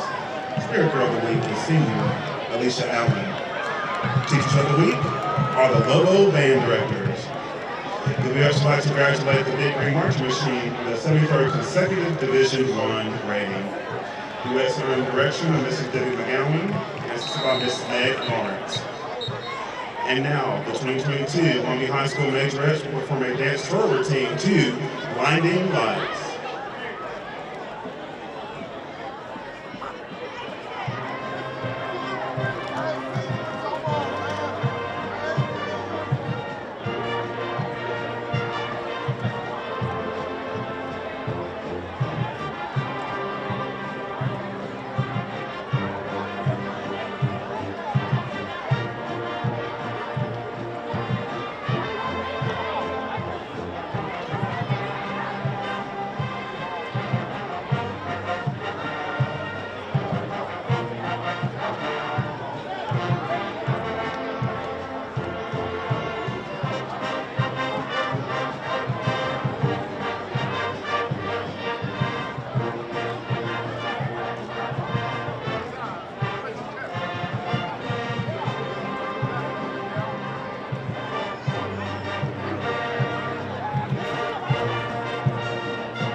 last week, the Lobo Band earned a first division rating at the UIL Region 21 marching contest held here at Lobo Stadium. On tomorrow, the Lobo Band will host and perform at the National Association of Military Marching Bands 5A and 6A contest here at Lobo Stadium. The band will perform at 4:15 p.m., at which time the performance you see tonight will be evaluated, and your attendance is welcome.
Ladies and gentlemen, under the full direction of drum majors Ashley Rivera and Caitlin Clendenin, the Longview Independent School District proudly presents the award-winning Longview High School Lobo Band. This is the Big Green Marching Machine.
the students and directors of Lobo Band, I'd like to thank all the parents, community members, and alliance group for the continued support this season.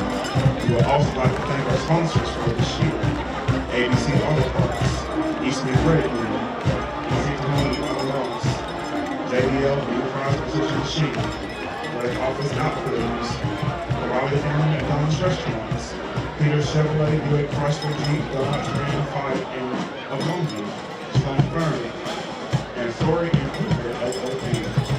Thank you for your kind attention to tonight's performance, and go Lobos!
Dan Sorey and his law firm, Sorey and Hoover, are lawyers who are proud to represent hardworking East Texans, and especially proud of supporting the Longview Lobos for the last decade. Supporting football, band, and cheerleaders, we are the Lobo Lawyers. Go Lobos!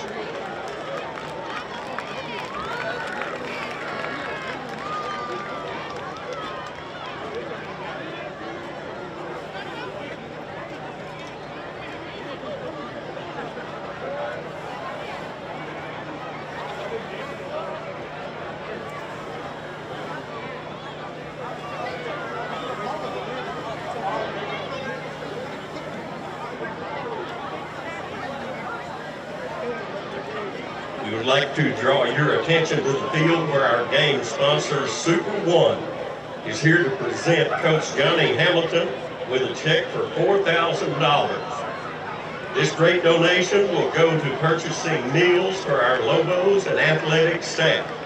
Please join us in giving a huge round of applause and thank you to Super One Foods. At Super One Foods, you will find super low prices.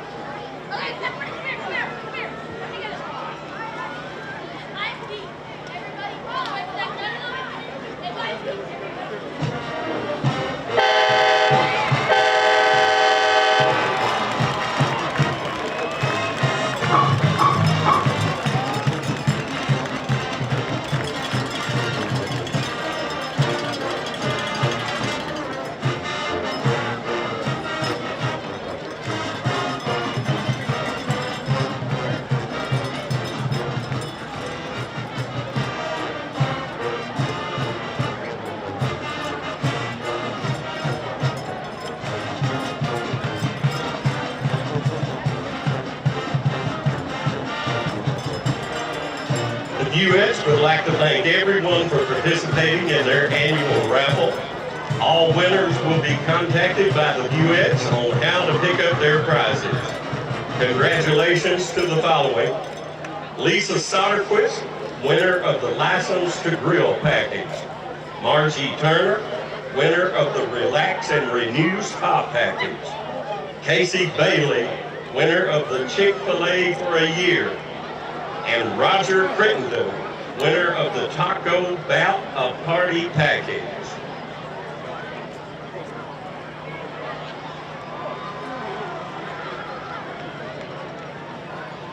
Also, we have some special guests in our crowd tonight.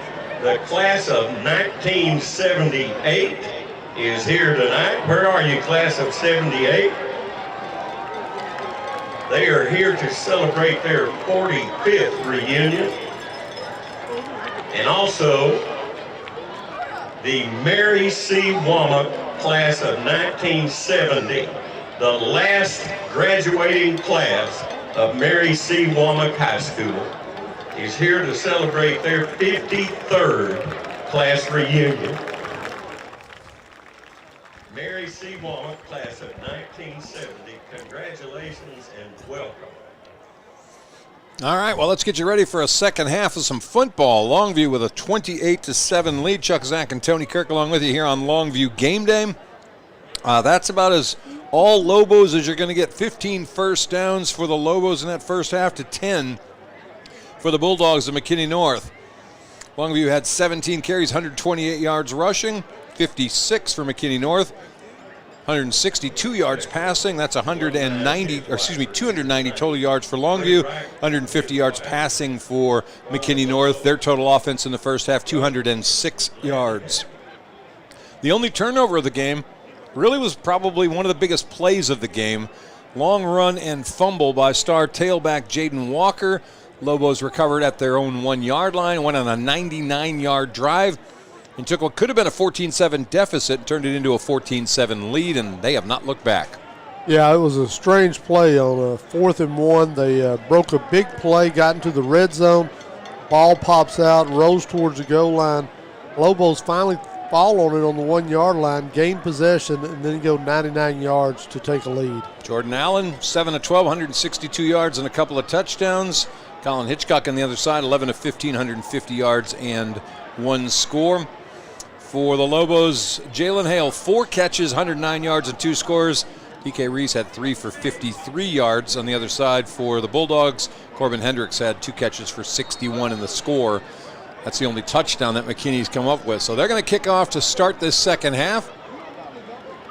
It's Trevor Dutton who's getting ready to tee the football off. Back deep for Longview. Kelvin Washington is back there, and this one boomed back into the end zone, and it'll come out to the 25-yard line for the first possession of the second half for Longview. Yeah, that was an outstanding kickoff. You were mentioning you don't see many left-footers. You don't see many left-footers just blast the ball out like that. Jonathan Lee, the Lobo, said no thank you. We'll just let that hit. We'll start the drive on the 25. And so we will start half number 2. Longview with the football. Let's rerun the starters for you for the offense for Longview. Offensive line are Jax Norman at left tackle, Mongo Williams at left guard, Tavion Morgan's the center, Jacoby Watts the right guard, Martin Guerrero the right tackle. Tight end, Angel Ramos, first down handoff. How about Taylor Tatum right up the middle? Was getting ahead of steam and then kind of got redirected by nose tackle Jeffrey Dennis, but not before a 5-yard gain, and it's second down and 5. Yeah, they never knock him off his feet, but as you described, about the time he hit that extra gear, somebody grabbed his jersey or shoulder pad there and yanked him back, but still, you'll take second and 5 anytime. DK Reese, Jalen Hale, the wide receivers, Elijah Johnson, the fullback, Taylor Tatum, the tailback, Jordan Allen, 6 foot, 190-pound senior, the quarterback for the Lobos. Second down and 5 at the 30-yard line. How about another handoff to Tatum? Tatum breaks free, and look out. They are not going to catch Taylor Tatum, who's going to go all the way. No flags behind him. That's a 70-yard touchdown on the second play of the half, and Longview's up 34-7. Yeah, kudos to Reese. It was his downfield block that ensured that he would go untouched the rest of the way. Reese did a good job coming from the right side, getting into the secondary, getting enough of a block to let Tatum reverse the field and take it all the way to the house. That's how you start a second half. That is touchdown number 16 on the ground, number 17 overall in the season for Taylor Tatum. Kicks up and good. Michael Fields adds the point after. 35-7, 11:08 left to play in the third quarter. We'll take a break. We'll come right back to Longview Game Day. Howdy, East Texas. Neil McCoy here for Patterson Nissan in Longview, home of the free lifetime warranty. Shopping for a pre-owned vehicle has never been easier. Just head over to PattersonCars.com and you'll find over 1,400 quality pre-owned cars, trucks, and SUVs, many certified pre-owned and backed by the Patterson Lifetime Warranty. And you can buy with confidence because each one has to pass a 167-point inspection before it's listed for sale. Log on and find your new-to-you pre-owned car, truck, or SUV at PattersonCars.com.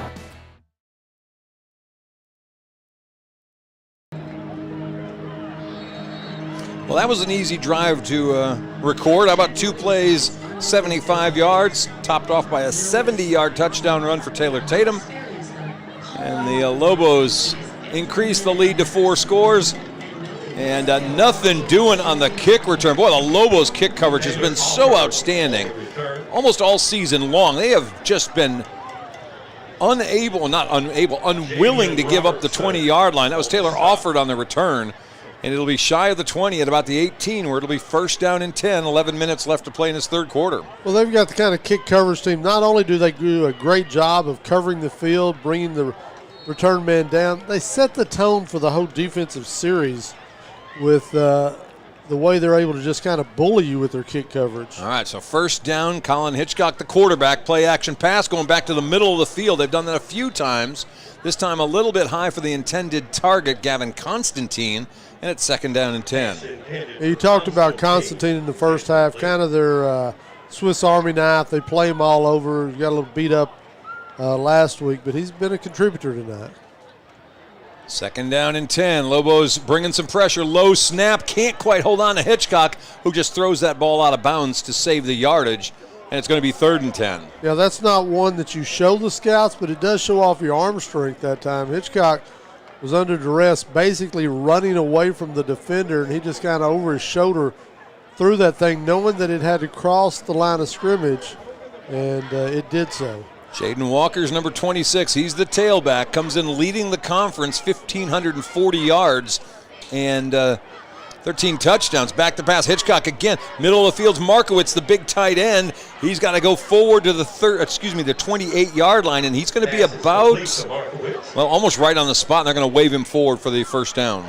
Well-designed play that time. They ran the back out of the backfield after the play action, put him in almost a wheel route. The safety had to go with him. That allowed the tight end to drag across and be open. First down and 10, 28-yard line to the ground to Jaden Walker. And again, the Lobo defense stopping him after 2. And there is just no room to run for Jaden Walker. This week we've been questioning all year with a very small, quick defensive line. Can you run at the Lobos? Well, this isn't a big back, but you can't run at them with a small back. That's 18 carries, 50 yards.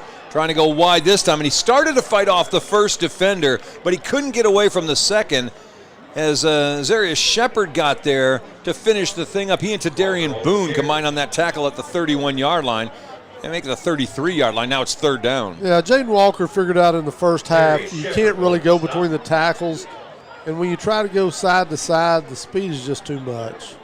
Third down, about 5. Hitchcock back to pass. Same thing they've been doing, middle of the field. That's Powell. Cam Powell with the catch, and he'll go down at the 48-yard line, but it's a first down for the Bulldogs. Pretty good junior quarterback here they have. He does a great job.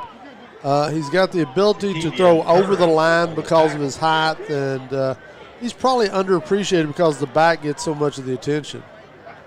15-yard gain on first down. Back to pass. In trouble. Got away from one man. That was Rugeley who had a shot at him. Tossed down the field and trying to keep his feet in bounds and secure the football, and it's just an unsuccessful end of that play.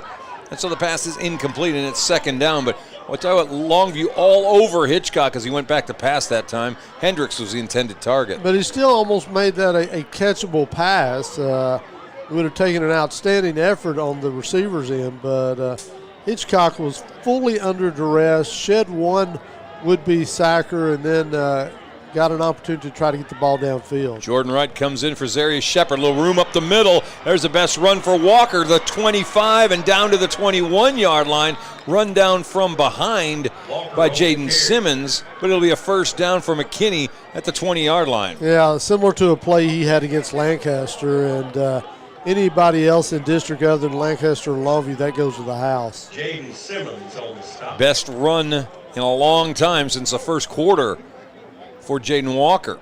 Well, we've already seen Lobo score right away here in the second half.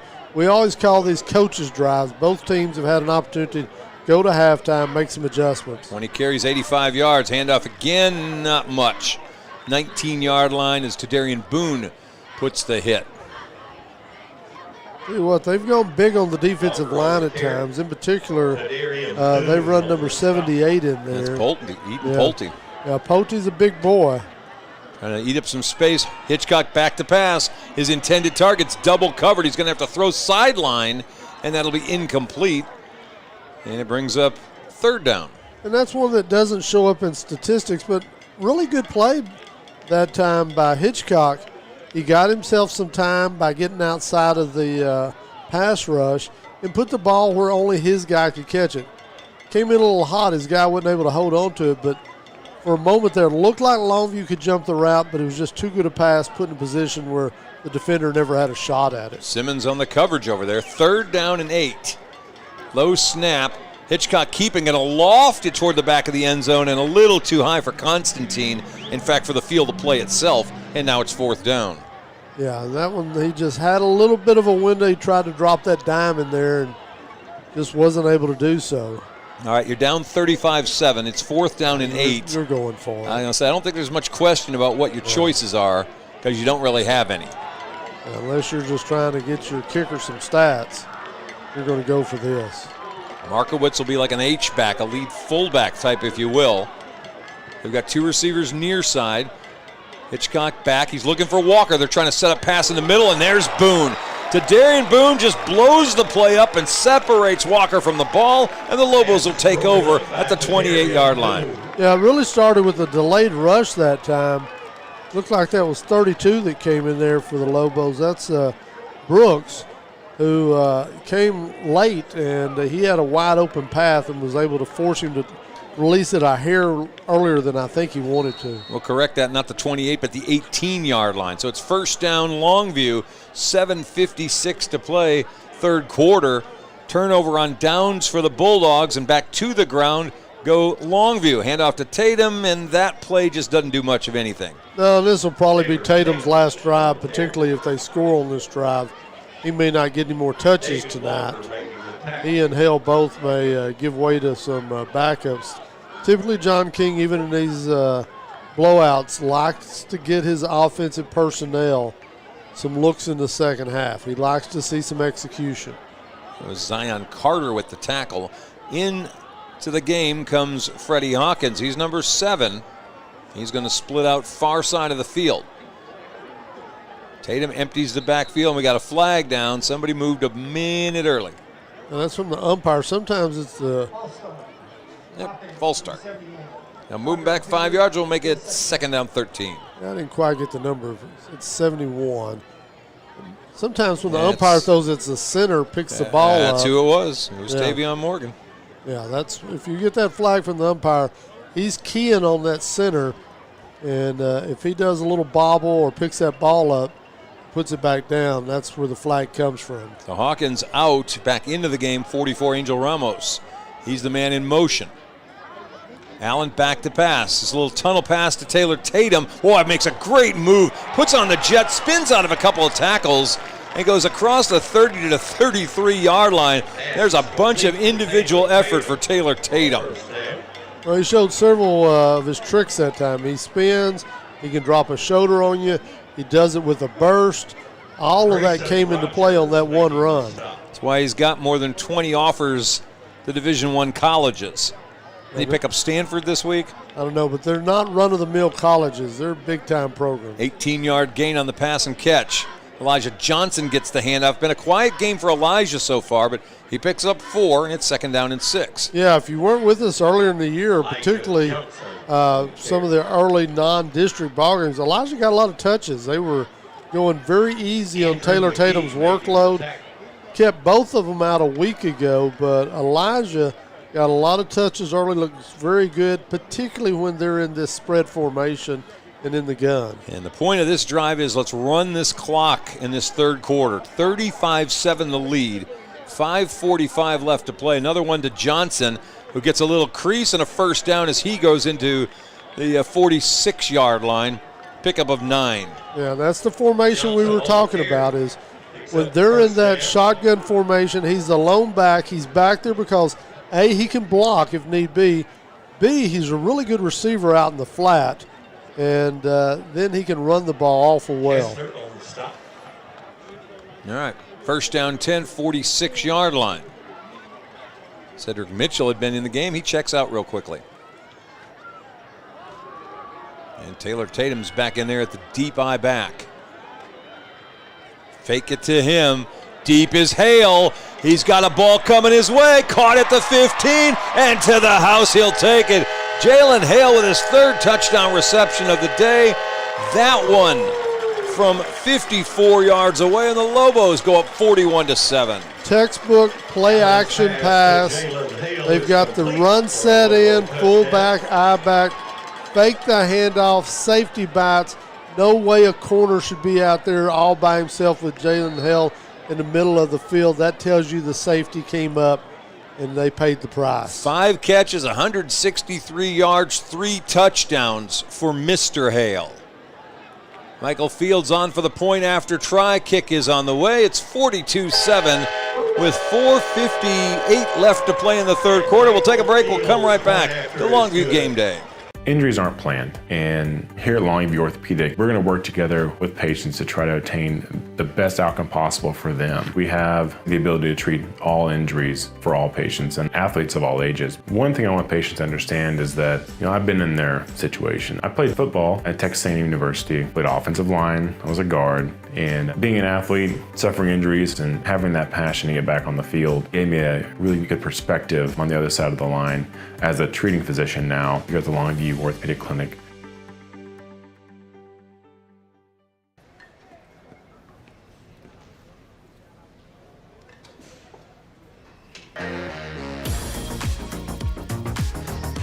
Crunch has everything you need to find your mode.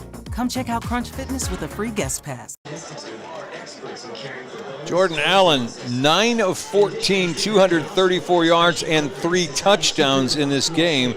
That last drive, by the way, 5 plays, 82 yards.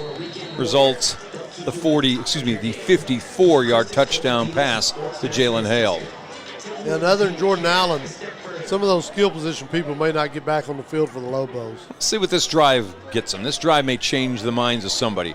Keithon Davis with the return, and again, not going to get to the 20-yard line as that kick coverage is so salty. They'll stop him at the 17-yard line.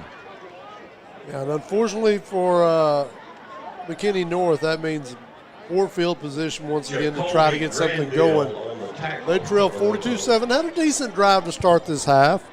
Made some adjustments, but just was not able to put points on the board. No, the Lobo's too dynamic. Those big play guys, every week we tend to come on and say, all right, what did Jordan do? What did Taylor do? What did Jalen do? And they have big games, all 3 of them on the same evening. You probably are in trouble if you're the opponent. 18-yard line, first down and 10. We've got 4:52 left to play in the third. Top-ranked Lobos, remembering last season's loss to McKinney North, and they have played like it all night long. Handoff to Walker, little or nothing, 2nd and 10. I wonder tonight if Tatum came into this game, didn't get to play a week ago. The opposing team has the leading rusher in district. You think Tatum wanted to come out here tonight and show who the best running back in district is? I don't think there's any doubt. He may not have the yards because he hasn't gotten full games.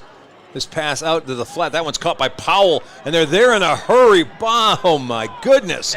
Lobo defense just so fast. Chase Smith, the first one out there, and made that thing turn back inside, and that's Going to be, about a loss of a yard, and it's going to bring up 3rd and 11. Well, as Coach Sark down at Austin likes to say, they populated the area well. They got a bunch of bodies over there quickly. 3rd and 11, Hitchcock snapping for the ball. Lobo's jumping. I didn't see a flag. He's going to launch one up deep. Powell's back there, makes a nice catch. Boy, he had a defender coming at him and managed to hang on to that anyway. 22 is new on the roster this week. In fact, when I was down the field with John King, he said, "You got 22?" I said, "Yeah, I do." Kenny Liddell. Kenny Liddell was the corner over there. That's a gain to the 49-yard line. 1st down and 10 for McKinney. And the ball loose and down on the ground, and Walker's going to fall on it back at the 46-yard line. And actually, that's their second tailback. That's Taylor Offord who's in the game. Yeah, both teams begin to do some substituting in. Liddell had his hands full. It was just a really fine pass that time from Hitchcock.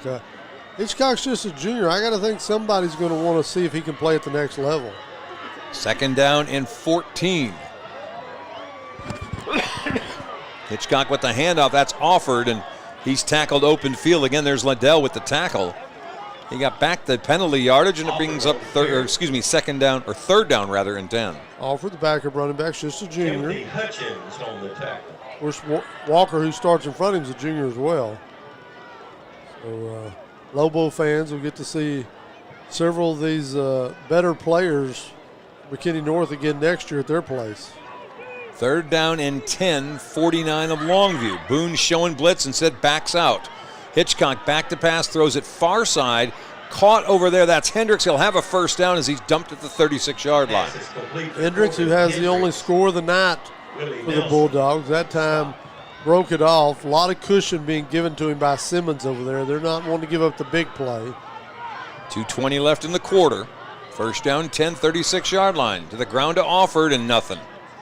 Well, it's a broken record. You can say Walker, you can say Offord. The result tends to be nothing no matter what. And hobbling off the field, Willie Nelson. Nobody was around him that time. I don't know if he planted and twisted an ankle, but he's definitely hobbled at the moment. 2nd down and 10. Hitchcock back to pass. Looking deep. Got that new safety in there trying to stick with him, and there's going to be a flag as the penalty comes in. On the coverage that time was Jacoby Granville on the coverage. He was trying to stay with Kyler Moore, and it's going to be a 15-yard penalty on Longview. Granville, the new safety in the ball game that time, picked up the slot receiver, and right away, as soon as Willie Nelson went to the bench, they dialed it up to go with his spot by getting the safety one-on-one with the slot receiver. Tried to go to him. A little too handsy that time for number 23. So it brings a 1st down, 21-yard line.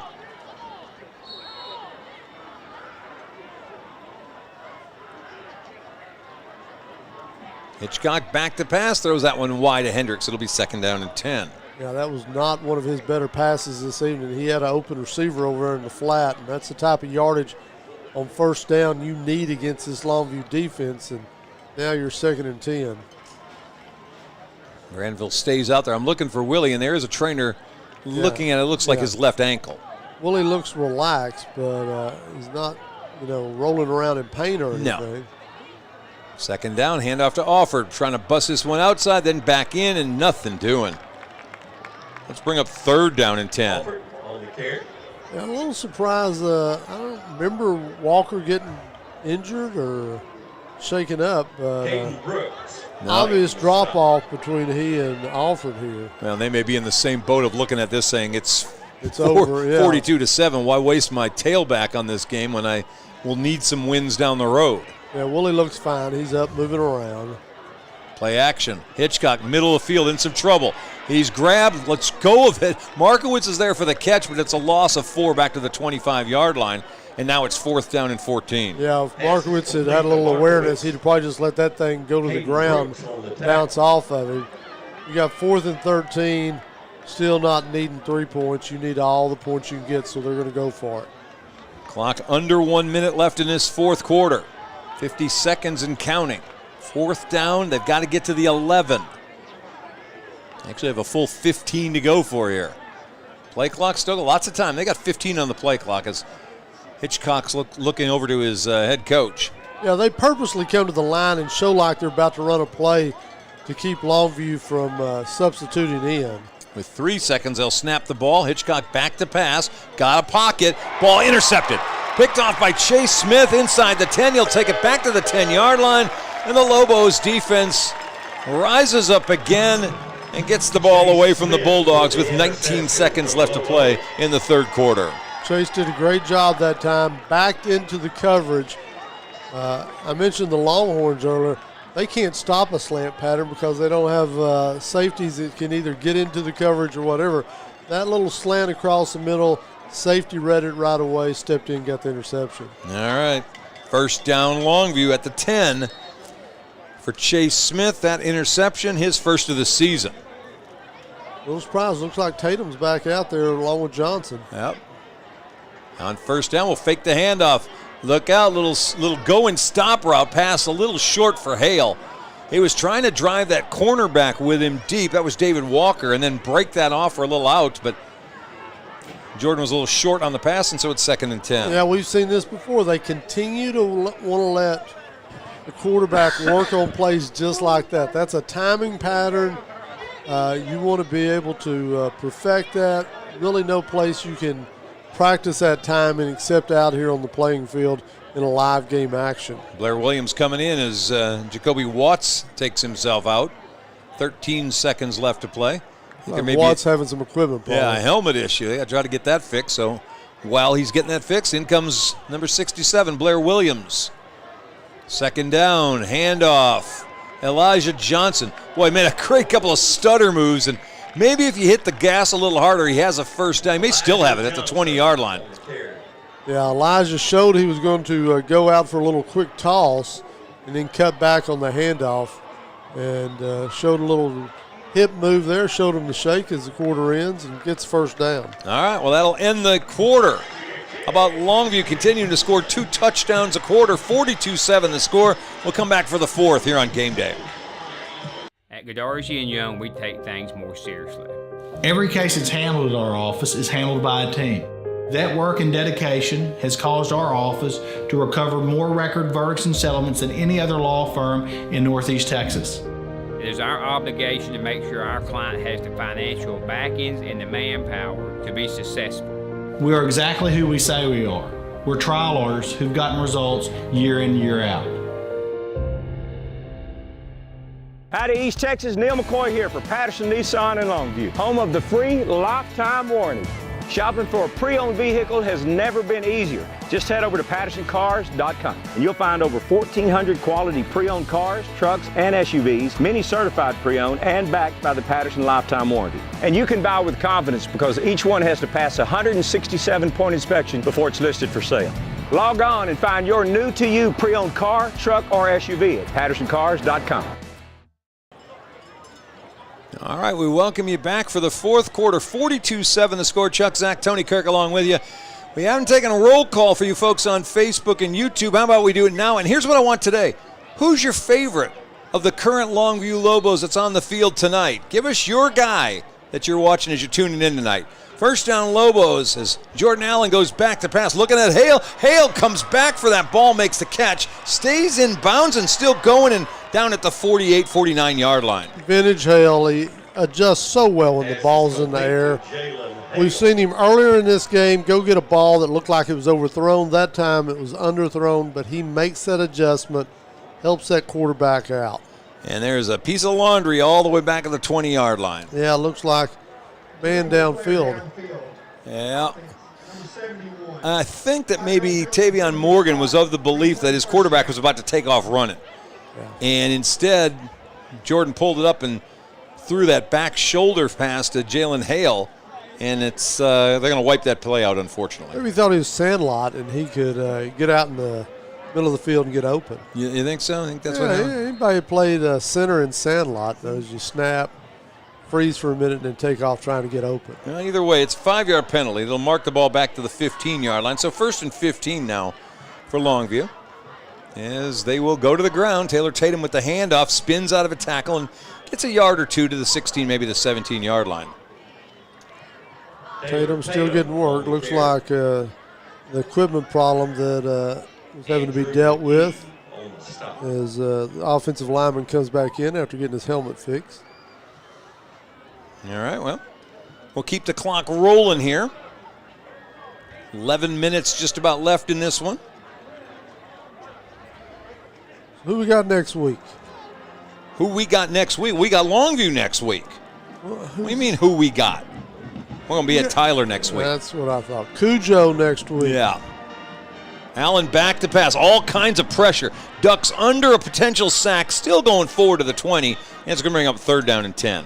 It was an exciting 3-yard game that time. Yeah, it was. He backed up, ran around, avoided some tacklers, and got it back to the original line of scrimmage. So we got 3rd and 10 coming up for the Lobos at the 20-yard line.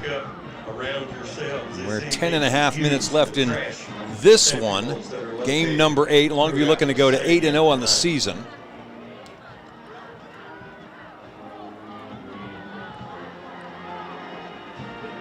We're headed back to Rose next week. We are headed back to Rose, our home away from home. This is our 2nd time this season we're going there. Back to pass, Allen. Taking some time now. He tosses that, intercepted. But he threw it way behind Jalen Hale, who was actually open, crossing all the way across the field. That ball's picked off. I think that's Grayson Rogers with the interception. I'm trying to get a number if that's 40 or 48. And it looks like it's maybe 40 instead.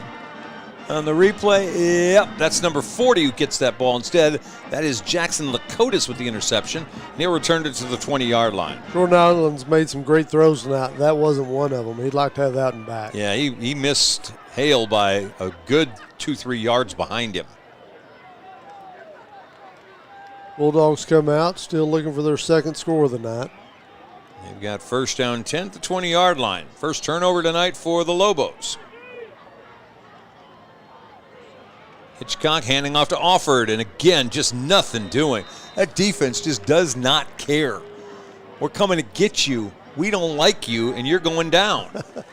Now, a week ago, you put the voodoo on this defense in the 4th quarter. I didn't do it. The defense didn't give up the score. Well, I know. The offense did. Jordan Wright, by the way, was the guy there first. And I was going to say that. You put the voodoo on them because you kept saying, well, they haven't given up a touchdown. Well, they still haven't. Hand off to Offord again, trying to sweep left. Good grief. There's just green all over him. Ethan Pulte is the big guy that landed on top of him. Let's see, he got there first because somebody got underneath. It may have just been Pulte. It's just Pulte just took out a couple guys, including his own teammates with that. It's a loss back to the 22-yard line, 3rd down and 12. Hitchcock continues to look to the sideline to figure out exactly what the coaches want. They've got about 22 seconds left on the the play clock. They want 36 points somehow. That's what they want. 3rd down, 12. And we got a flag. Yeah, that's going to be, he's pointing to the offense, a little motion or something there. Yep. Marching back 5 more. So the offense makes 3rd and 12, now be 3rd and 17. They called it on the big tight end / H-back there. Markowitz? Yeah. I bet once he gets going, it's hard to stop that motion. He's 6'5", 250. He's a big kid. Big athletic kid. Triplets to the near side here. 3rd down, 17. Hitchcock back to pass. Pressure coming. Launches one deep. Safety back there. Jacoby Granville can't come down with it. He had both hands on it and had big eyes. And it's 4th down. Granville, who came in when Willie kind of tweaked it, looked like his ankle earlier, had a lot of opportunity on that and just let it get away. I say that's Granville. Was that 22 instead? I think it was 23. I thought it was 23, but then 22 came to the sideline. Yeah, it's 23 back there at safety. And also into the game, 21 is Thomas Roll. We're starting to get some of those backup players getting in, Rolls in there on the coverage on Hendricks on 4th down 17. Here comes the pressure and not getting away from that one. Sacked by that man, Billy Smith. And the Lobos will take it back over with 8:17 to play in the ball game. Well, it's 4th and 17, and that's almost unfair against this front line of the Lobos. They're just going to tuck the old ears back and come at you, and that time Hitchcock had very little opportunity to try to get the pass off given a great scoring opportunity down on the far end of your opposition, but just defense not tonight, boys. Billy Smith, who had 3 sacks last week, his first 3 of the season, picks up his 4th one here tonight.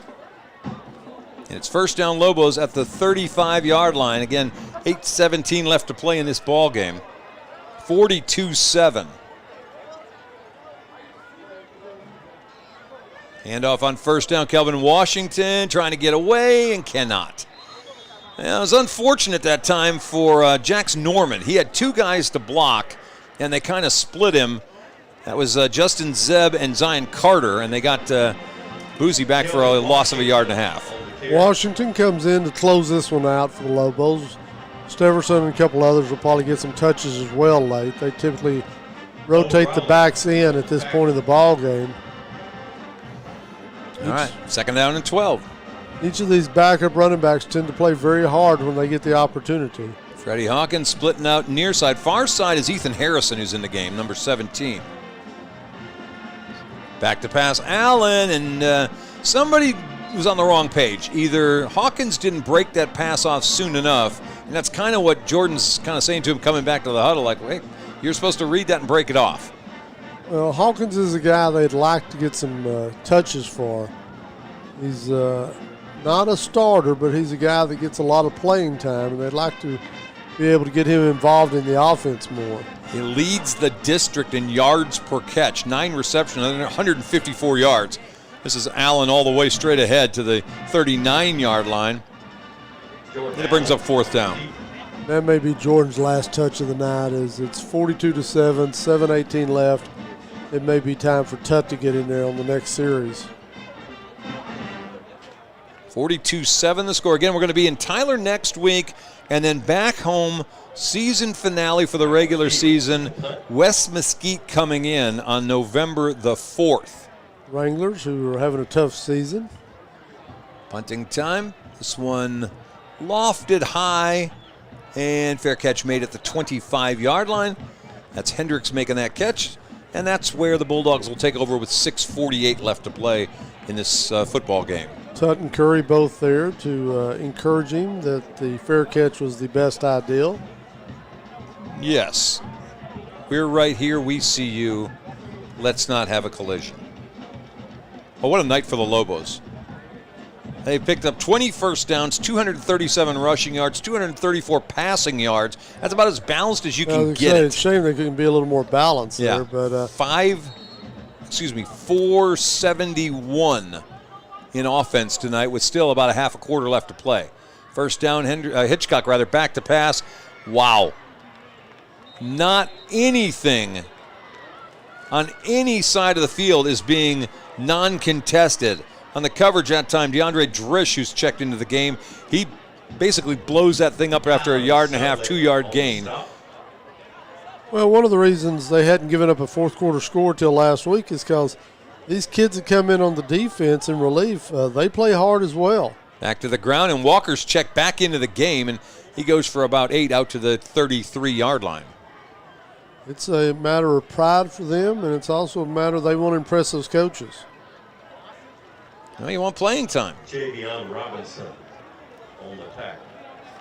3rd down 2.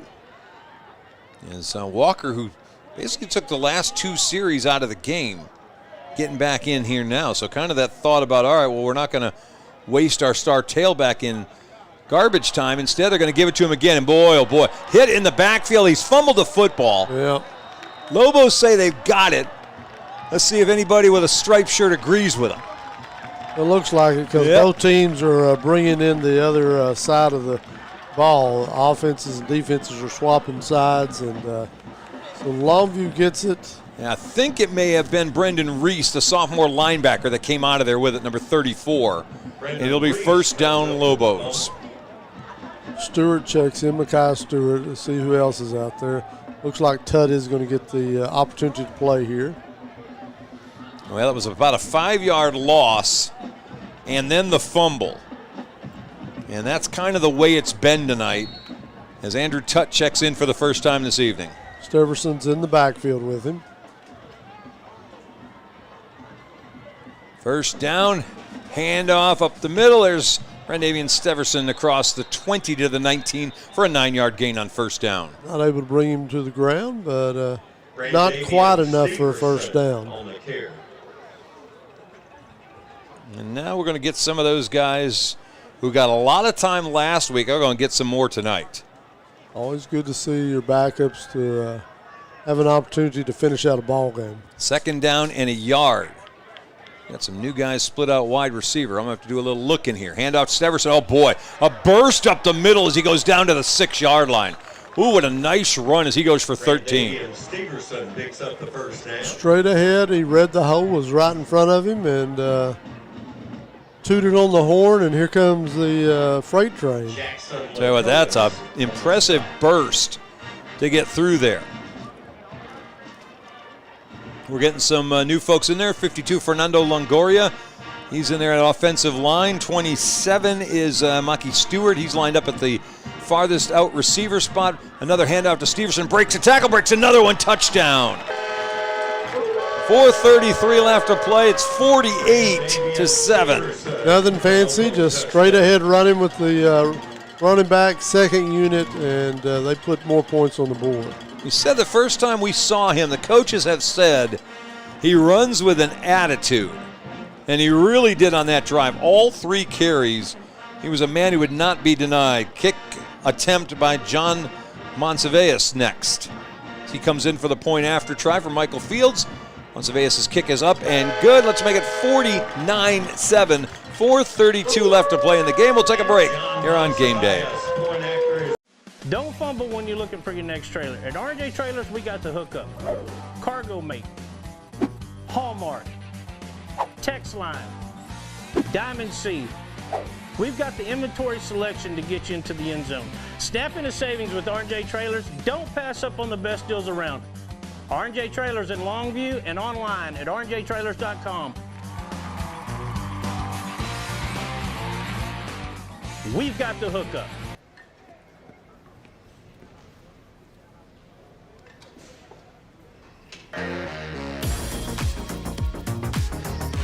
Crunch has everything you need to find your mode. Come check out Crunch Fitness with a free guest pass.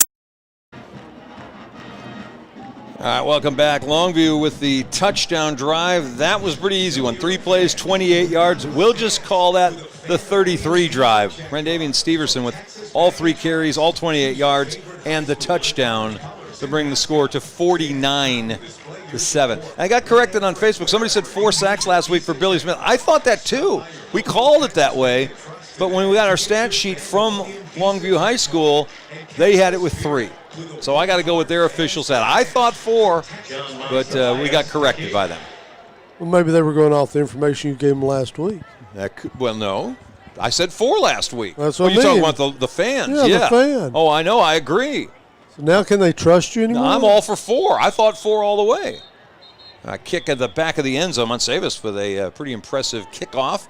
And we'll start it with 4:32 left to play. And the Bulldogs will take over at the 25-yard line. Yeah, we'll see if they get somebody else in at quarterback as well, as this one has already been decided, or see if they leave Hitchcock out there to pad his stats. Well, or take more hits. You know, that's kind of your thing. And it looks like he is coming back out. And so is this whole starting offensive unit. And kind of, in the except for Offord, Taylor Offord's going to be the tailback again. If you're coach, you're kind of looking at this saying, I want my guys in these situations. I want them to play through these. I want them to get more experience. And on first down, back to Offord. Kind of falls forward to about the 28-yard line. That's Reese on the tackle. Another guy who's certainly got a little bit of attitude in him. He makes an aggressive tackle after a 3-yard gain.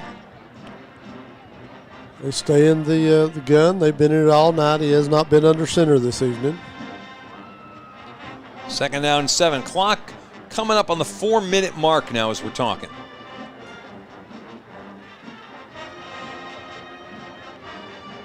Handoff again, Offord. Well, if I'm Taylor Offord, I'm thinking, you know what? I don't mind running the football, but can we get somebody else once in a while? He gets basically a first down these 2 carries. So not a bad production there, but I could definitely see where he's thinking They know it's coming, Coach.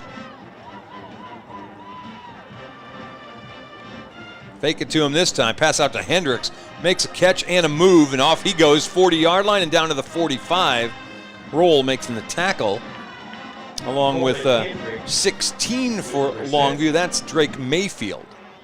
Nice move by Hendricks. Does a little inside-out spin move that gives him the opportunity to go pick up a first down.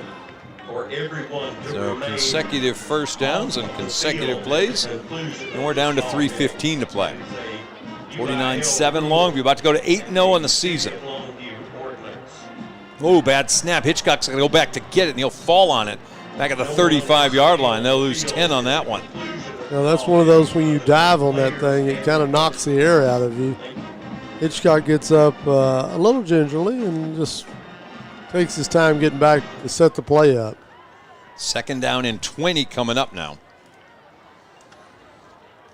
This is the 250th game here at Lobo, by the way. John King's record here at home, 86-6 before we started this game tonight, including 56-2 in district ball games here at home. That's protecting the home turf, if you will. It is. Back to the ground, back to Offord. Offord up the middle and almost broke that one. Granville doesn't get a hold of an ankle. He goes all the way, but he's dropped at the 50-yard line. 15-yard gain. It's going to bring up 3rd down and 5. And one of the rare times Alford's had that little sliver of a hole to scoot through to get to the second level, and he showed he's got some speed that time. Eventually gets knocked off his feet. This team leads the district in rushing yards this season. That's been their offense most of this year. And, of course, when you got a tailback like they have in Jaden Walker, you understand it. Another handoff to Offord, couple yards, and it's 4th down and 3. Brandon Reese. So 250 games here at Lobo. When did Lobo open up? 75, 76? I think 76. Well, we're hoping for at least 2 more this year. Well, yeah. No, we're getting 2 more for sure. Well, they've clinched a playoff berth tonight, but have they clinched first place in district today? Well, no. I mean, they could lose the last 2 games, and that could go awry, certainly. Handoff to Offord again on 4th down. Doesn't get it. Wow. Stonewalled again. Reese in there again. He is something special to watch. He doesn't get a whole lot of playing time. We saw him early in the season getting a lot more playing time than he's gotten lately. He's just a sophomore. And he was involved with that one along with Jordan Wright. And they're also saying Jacobian Jackson in there. But it'll be a turnover on downs. Lobos will get it back with 1:09 left. Well, it's been a good, solid night for the Lobos. McKinney North, who'd made some noise in district on the offensive side of the ball. You talked about they among the leaders on offensive categories, but they also lived up to the fact that they're not very good on defense. And they're at the bottom of the district rather in that as well. Handoff, this time it's Jonathan Lee in there as he goes for 2 to the 49-yard line. And we'll probably get another, maybe one more snap left. Well, it's not the rivalry it used to be. It's no longer Longview John Tyler. It's Longview Tyler High School. I mentioned Cujo earlier. I think that was the term they began to use during the Allen Wilson years for the Lions. And those were certainly very successful years as Allen Wilson and John Tyler High School were the dominant program in East Texas. But those days have come and gone, and Tyler High's falling on a little bit of hard years right now. Handoff again, and that's Lee going for about the first down yardage. And that should be the final snap of the game. We've got 18 seconds left. Longview's got no reason to run another play, and they probably are not. In fact, the coaches and players starting to head out on the field. And so Longview's going to wrap up a 49-7 win over the team that probably handed them their worst loss last season. They had a bad loss to Denton, no question about it. But that was a top-ranked team in the state. This was not a McKinney North team that was highly ranked last year. They beat them in a surprise game last season. Payback happened today at Longview's Lobo Stadium, and the final 49-17. Let's stat it up real fast for you. 23 first downs to 18, Lobo with the advantage. 276 yards rushing, 234 through the air. That's 510 yards of total offense. That's about as balanced as you're going to find. 103 yards rushing for the leading rushing team in the district, held to 103 yards. 229 yards passing. That's total offense of 332. Stat-wise, the leaders tonight, Taylor Tatum, 11 carries, 124 yards and 2 touchdowns. Jordan Allen had 6 for 42. Elijah Johnson, 6 for 33. Steverson had 3 for 28. 2 touchdowns for Tatum, 1 for Johnson, 1 for Steverson. On the other side for McKinney, Jaden Walker, 25 carries to get 83 yards, as the Lobos do an amazing job keeping him in check.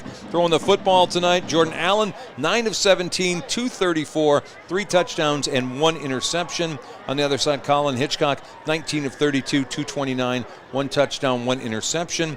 Jalen Hale, 5 catches, 163 yards and 3 scores. DK Reese had 3 for 53. Taylor Tatum, 1 for 18. On the other side of the field, Corbin Hendricks had 4 catches for 84. Cameron Powell, 6 for 60. Those are the leaders tonight for both of the teams. Yeah, and the stats that really jump off the tablet there is 103 total yards rushing for North and 83 for Walker. That's outstanding to hold the leading rusher and top rushing team in district to those statistics. This game began with a touchdown pass from Hitchcock to Hendricks, 37-yard score, and that's the last time they'll cross the goal line. Well, the Bulldogs, Lobos go on a 49-0 run after giving up that first quarter touchdown.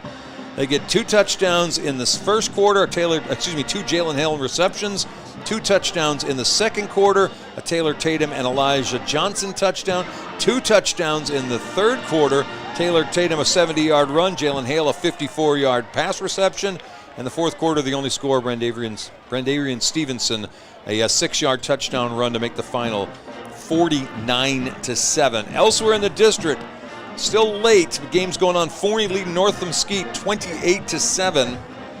Let's see what else I got. Lufkin, they have not updated the scores very well tonight, so we're kind of struggling on that. Looks like Lancaster is going to get a win over West Mesquite tonight. Again, the scores are erratic, so I'm not even going to bother. Lufkin-Tyler, last score we actually had that we could count on was 10-0. Haven't seen a score really since then, but it looks as though it's going to be sitting all by themselves with a lead at least over Lancaster. And really it's a 2-game lead over Lancaster because you got the win and you got the tiebreaker with the Tigers. Just another big night, another win for the Lobos. All right, we're going to wrap things up here. For Frank Sides, for our Longview Game Day crew, we appreciate all of you tuning in on YouTube and on Facebook tonight. Thanks so much for coming along with us. If you can't go to Tyler next week, you can come with us because we're going to be at Tyler's Rose Stadium next Friday night for a matchup against Tyler High.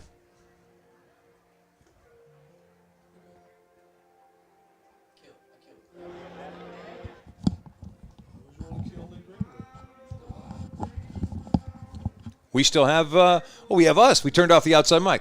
Anyway, for Tony, I'm Chuck. Thanks so much for tuning in.